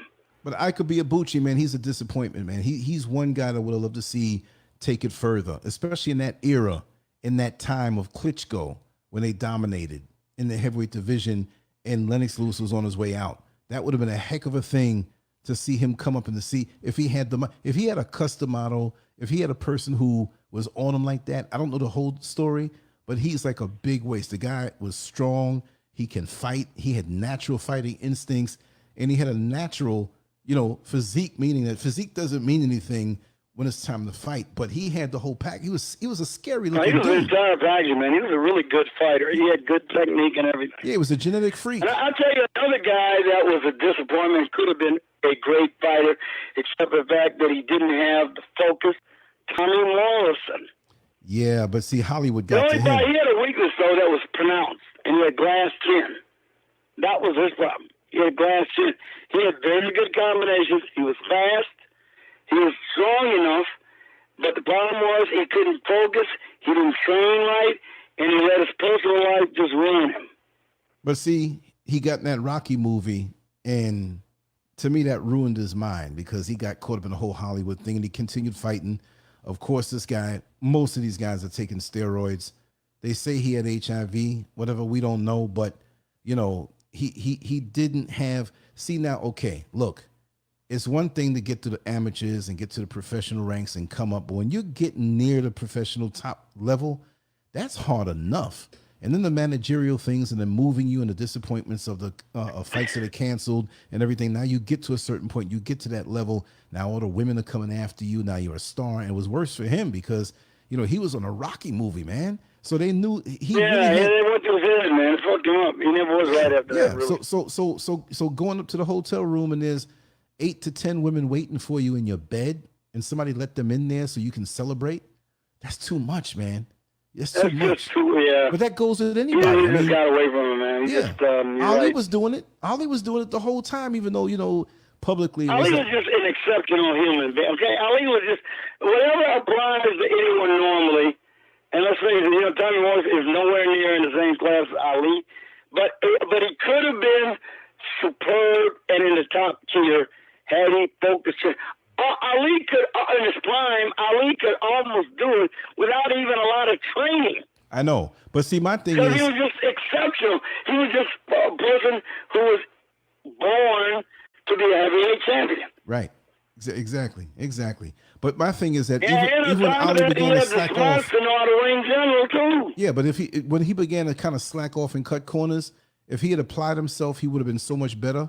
I mean, I know the high standards and talent, but I always go for squeezing out every bit of potential because that day that you go through will never come back again. Like even anything you do, like even me doing what I'm doing here, it's like I want to look back and say, damn, you know what I mean? And know that I gave my all. And with anything else, there are things that I'm slacking in myself that I get by knowing how to cut corners. So I demand a lot of myself. And it is very challenging. Like Marvin Hagler said, it's hard to get up to go run 4 in the morning when you're getting off of satin sheets. You know what I mean? So yeah, no, it's harder. You're not going to have the same hunger. That's one thing. Like with a Floyd Mayweather, and people can say what they want. I remember a story about Muhammad Ali. Muhammad Ali was in his very prime, and he fought Dan Cooper in London. Mm-hmm. And Cooper may not was a great head, but he was a damn good journeyman fighter. Henry Cooper. He was a British champion. You couldn't take him lightly. Ali was taking him lightly. Yeah, and he got caught by that left hook. He was a damn good puncher, and he caught him when he was fooling around and decked him, and he was all ready to quit. You know what kept him in that fight? What's that? Oh, the gloves. Angelo Dundee. Yeah, when he ripped the gloves. Yeah, yeah. Angelo Dundee got to say, you ain't going to quit this fight. You're going to take this bum. Ali was ready to quit. I mean, there was a couple times in his career Ali was going to quit. Well, Doug Jones had him too before he even won the title. Like in the first Liston fight. Back in '63. And Dundee kept him in the fight. Doug Jones, man. Sometimes, a corner will make the difference. Yeah. A corner can make all the difference. And for Ali, Angelo Dundee was the difference in several critical fights. Right, right. Your corner can definitely matter. It can definitely matter, man. I remember seeing him in Cooper caught him dead fair and square, and he was out for a second or two. He was out, yeah. He hit the ground out. Yeah. I mean, he went down like a sack of potatoes. His whole body weight, everything fell down. I mean, yeah. Yeah, it did. And you saw Cooper, he probably hit a bunch of people like that, pouring his speed down, and he's going back, going all bloodied up with his hands up in the air. And Ali, man, boom, he's out, and there's that Dundee screaming at him. It was a good thing it was near the end of the round. Wow. And that was early in his career. He was at his very peak. Yeah. Just about. Or he was certainly on the ascension to his very peak. That's true. But I remember, I didn't watch it on closed TV when they showed it. I hadn't known the outcome yet because I made sure when they started to broadcast it, I wouldn't hear it. Nobody would tell me what the outcome. So I'm watching it. Like I don't know what the outcome is. Right. I could. Because I've avoided the papers and everything else. And then I watched it, and boom! He's on that. It still shocked you. It still shocked you. Yeah, he lost this fight because he didn't put up a risk. But he did. Like I said, Sarge, I'm going to wrap it up right now, man. I'm going to wrap it up because I'm going to get up early and do some things. I'm going to try to emulate the workload of today. I got a couple of prospects and things happen. It's just going to come to me. It's going to flow.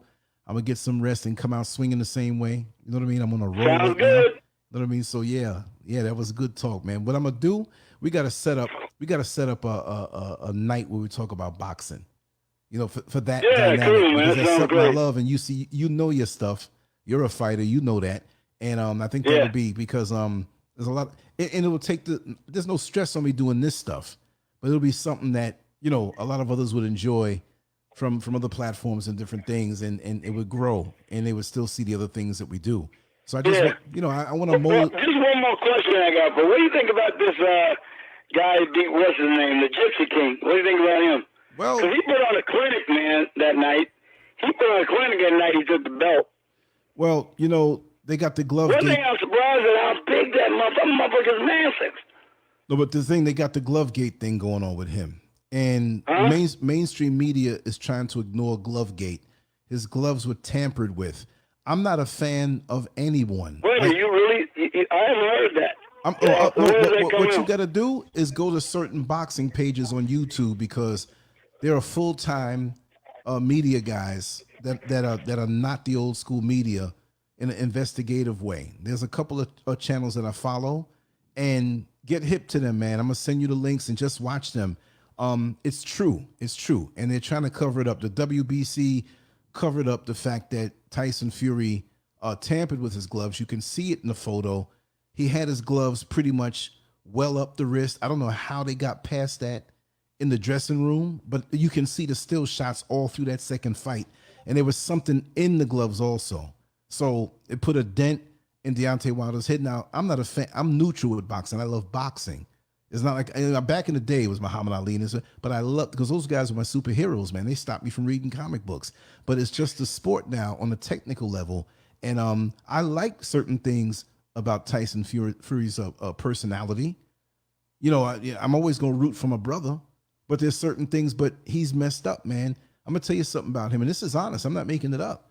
Tyson Fury was always a cheater with PEDs and different drugs, but they wanted a white hope so bad that the press favored him. Now, on Deontay Wilder's side, he doesn't have the best skill set in the world. When he fought, what's his name? The guy from Cuba. is he from Cuba? Yeah. His name, I keep forgetting his name, but he lost every round until he knocked the guy out. Deontay Wilder. Deontay Wilder does not have the fundamentals of boxing down, but the beautiful part about it is what little he has as far as skills, he makes up with punching power. Okay, yeah, so Deontay Wilder's not exactly the most skilled no, he's fighter. not. He's got a lot of power, and he's got a lot of ring aggressiveness, but skill set. Deontay Wilder's skill set ain't exactly the greatest. Right. No, I know that. So I'm not on anybody. Now Tyson Fury, I would say without any enhancement, still has skills as a fighter. He doesn't I look would like say that Tyson Fury is a much more skilled boxer than Deontay Wilder. And the first fight that they had, I think I was in Kentucky. I was watching it from there. And I was traveling a little bit, but I felt that Tyson Fury won that fight, even though Deontay Wilder had 2 knockdowns. I even did a video on that. And I told it, and some people were mad at me, like, "Oh man, how can you go against the brother?" I'm looking at it as a boxing fan who's been a fan since 1971 with Thriller Manila when I was 8 years old. I don't know anything more than anybody else, but you see how we talk, man. I go back.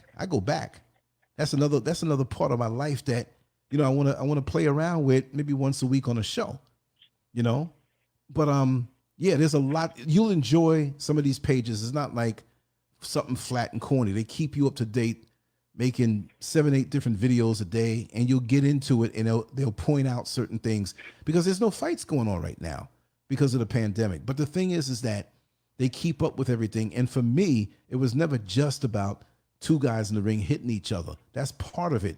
My thing was the business of boxing behind closed doors. Like, how did they come? What does this fight mean business wise? If this fighter wins, what does it mean? What direction will they take? With this other fighter. So there's a lot riding on the fights when you get into it. It's more than just 2 guys in the ring fighting. If that's all it was for me, I wouldn't be into it from way back. So these guys point out the business behind it, the personalities, and I'm going to start doing some caricatures in the whole sport of boxing because nobody's doing that. Now, I know you remember Bill Gallo. Remember back from the 70s, Bill Gallo, the artist that he's the one that drew Muhammad Ali with the zipper on his mouth after he lost to Frazier. The little black and white cartoon in the papers. He did those things. He was a sports writer and an artist.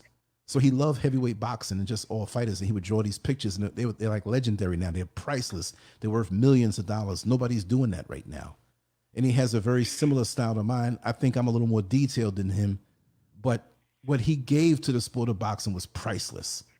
And so now that we're not having many fights, illustrations like that, funny ones, really depicting the reality of what's happening. The boxing fans are all over the world. You don't get the trolls the same way. Like, when you pro-black and you're doing your shows, I'm not abandoning it. I'm just going to give another wing.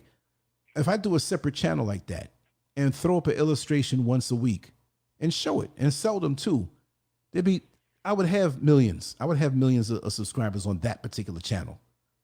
But again, I know that, and what I do is not for money, because I love my people, and this is what I love to do. But I'm going to start doing that again, not for money, for the joy of it, because I know I can do that, and that may subsidize the other things that I'm doing. You know what I mean? So I'm looking forward to that because I know I can knock. I'm going to have to look into that, man. See if I hadn't heard anything about that, but I will look into it and see if there's anything to it. Yeah. I'm going to send you some links of some of those channels and pretty much what I'm going to do. So yeah, man, let me wrap it down. Oh, look, we got Miko on the line. I didn't even know I was on a different page. But yeah, Fetty, I'm going to do that. And I'm going to make sure to do that. And it's going to be it's not even going to be as intense every day. I'll throw an illustration up. I'll make them available, work with a company or something, because I'm not going to run to the mailbox and run to the post office. That takes up a lot of time. I'm demanding more content out of myself. But for the talking heads that, like the YouTube talking heads that are in the conscious community and they're all fighting against each other and they come on your page and peek, that's a whole different world that I can master out the box. That'll make me refreshed. As I'm doing these shows, I'll do these little illustrations and then put them up. If anybody from this side of town wants to go over there, fine. But the things I do will appeal to Mexicans, Venezuela, London, UK, whatever. These illustrations that I'm going to do, funny comics. I mean, some raw stuff. raw stuff. And because I have a knowledge of boxing and keep up with it like that, there's nobody doing that. So I'm like, man, that's wide open. That's millions of dollars right there. You know what I mean? Well, and that would be good because it would subsidize the word of what I'm trying to get out there. Because there's some things I'm going to do. There's some bigger things I'm going to do. I'm not just talking. There's other offshoot things that I want to do to help Black African people. You see what I mean? So I'm not going to come here, like these guys say, give me this, give me that. No, I'll make it that way and come around and subsidize this and other things. You know what I mean? I just want good people around me to help me run certain things because physically it's beyond me right now. There's a lot of things I'm trying to catch up on and do and be up at night and get up early, and it's a lot. So I'm going to definitely open up something else. I already have another channel set up on this side, but I'm going to make it under a whole different email address. So it can be separate so they can't tamper with it because it's under the same email address, because they will do that. So you got to play the game. And, it'll be that kind of stuff. So, they ain't going to get me. It'll be a clean thing where they can't say, we'll see. But it's a journey, and I'm going to share it with everybody. You know what I mean? But my brother, just get a good night's rest. Don't spar too much tomorrow. Don't knock anybody out. And I'll definitely speak to you during the week, brother. But Tuesday night sounds good. You still with me? Got it. Yeah, okay, cool. Tuesday night, but, give me a call early Tuesday. I know I'm going to be doing some content. And I know, I'm going to get up early, walk a little bit, run a little bit tomorrow when I get all my sleep, which it ain't going to be early, but I got to check some things and see. But I'm going to push myself tomorrow. We're going to come up with some good stuff. From sun up to sundown, I'm on it, man. I'm on it. Okay. But thank you so much, brother. Yeah, man, I had a ball. It was great doing it. And, yes. I hope I educated a few folks, at least as to factual matters. Exactly. See, those who left missed out. You know what I mean? So, yeah, man, and I'm going to say to Miko, we need to do a show with you from Jamaica. She's in Jamaica right now. All right, well, I'll tell you what, I'll be in touch with you on Tuesday, and I'll kind of give you a lay of land, see what your schedule is like, see if you can't. No, I'm gonna be ready. Just come out swinging, man. Don't go soft on me. We're gonna argue. We're gonna debate. We're gonna be intense. We're gonna make it entertaining.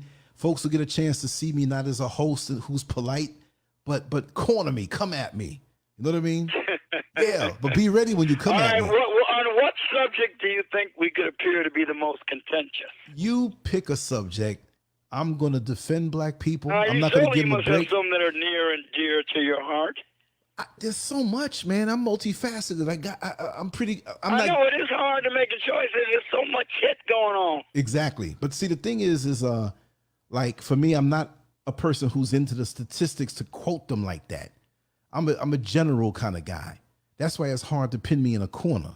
You know what I mean? I'm a general kind of guy. Where see, and some people come at me, well, did you know so and so and so? They'll say something specific to throw me off, but they ain't gonna kill my spirit, and they know. And I'm slimy. You can't corner me. I'm just saying it from then. Like, okay, in the debate and stuff, I was always good that way. Even if somebody more educated or more knowledgeable on certain things, I know how to, and that's why I say come hard at me, because I'm gonna broadcast it on this channel too. So if you get me, knock me down, beat me down, they're gonna see it. You know what I mean? I'm not saying we're just coming out to just start arguing. We're going to talk about certain things, but eventually there's going to be differences in viewpoints. And that's when, it's like when Rocky fights somebody and he gets knocked down, and that's when the real fight starts. So maybe you can think of something that might prick your interest or pique your interest. Let me see.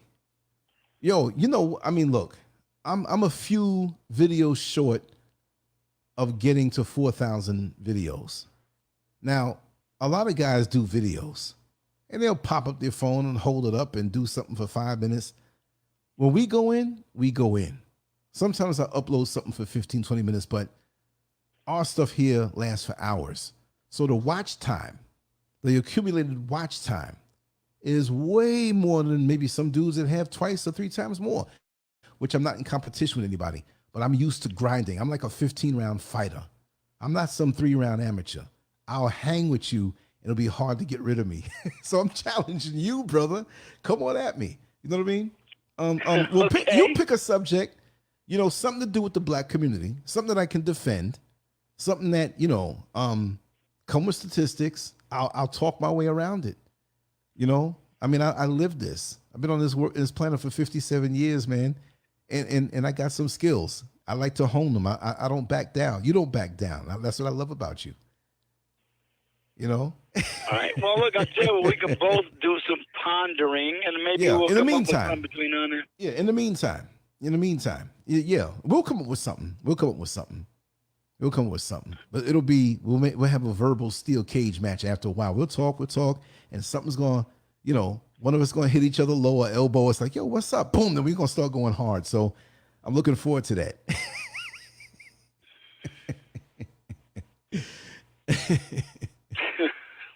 Yeah, I guess that's the way to look at it. Yeah, definitely. All right. Well, look, it's been a great pleasure dealing with you today, and I hope to look forward to it real soon. Yeah, definitely, man. I'm gonna send you some links to those channels, but I'll send you individual videos. But make sure to subscribe to those channels, and they're very informative, and they'll give you a deeper look. Because see, we didn't have this kind of thing with boxing years ago. We just had the magazines that came out 2 and 3 months with old news. You know what I mean? But these channels that I follow, you know, they really, really go in, and they're a source of inspiration to me as a YouTuber, right? So, yeah, man, we're going to do it. We're going to do it. We'll check them out. Thanks a lot. Yeah, definitely, man. You have a good night, and we'll carry on the same way, you know? All right. Pleasant dreams, my brother. Okay, man. I'm looking forward to it. And hit me up tomorrow, whenever, before Tuesday, so we can you know, get to it. Till then. All right. Okay, my brother. All right. Bye. Peace. Mm-hmm.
This is what we're gonna do. I'm heading to bed, but if anybody's still up and wants to chat on the conference line is wide open. It's wide open. And it's gonna be no man's land. It's gonna be the Wild Wild West, because I'm not gonna be on there for long moderating it. But if you want to get into the conference line, you see that number there on the banner? The show line, 407-807-7071. Pick up the phone and go there. I'll be there in a little while. If there's only one person there, you're not gonna hear anything. You got to have more than one person there. And whatever we say on that particular conference, we're going to upload it. And this is what I want to do every night. I'm going to give you a taste of it. So if there's any one person, 2 people, 3 people, whatever, there are 49 people on the show right now.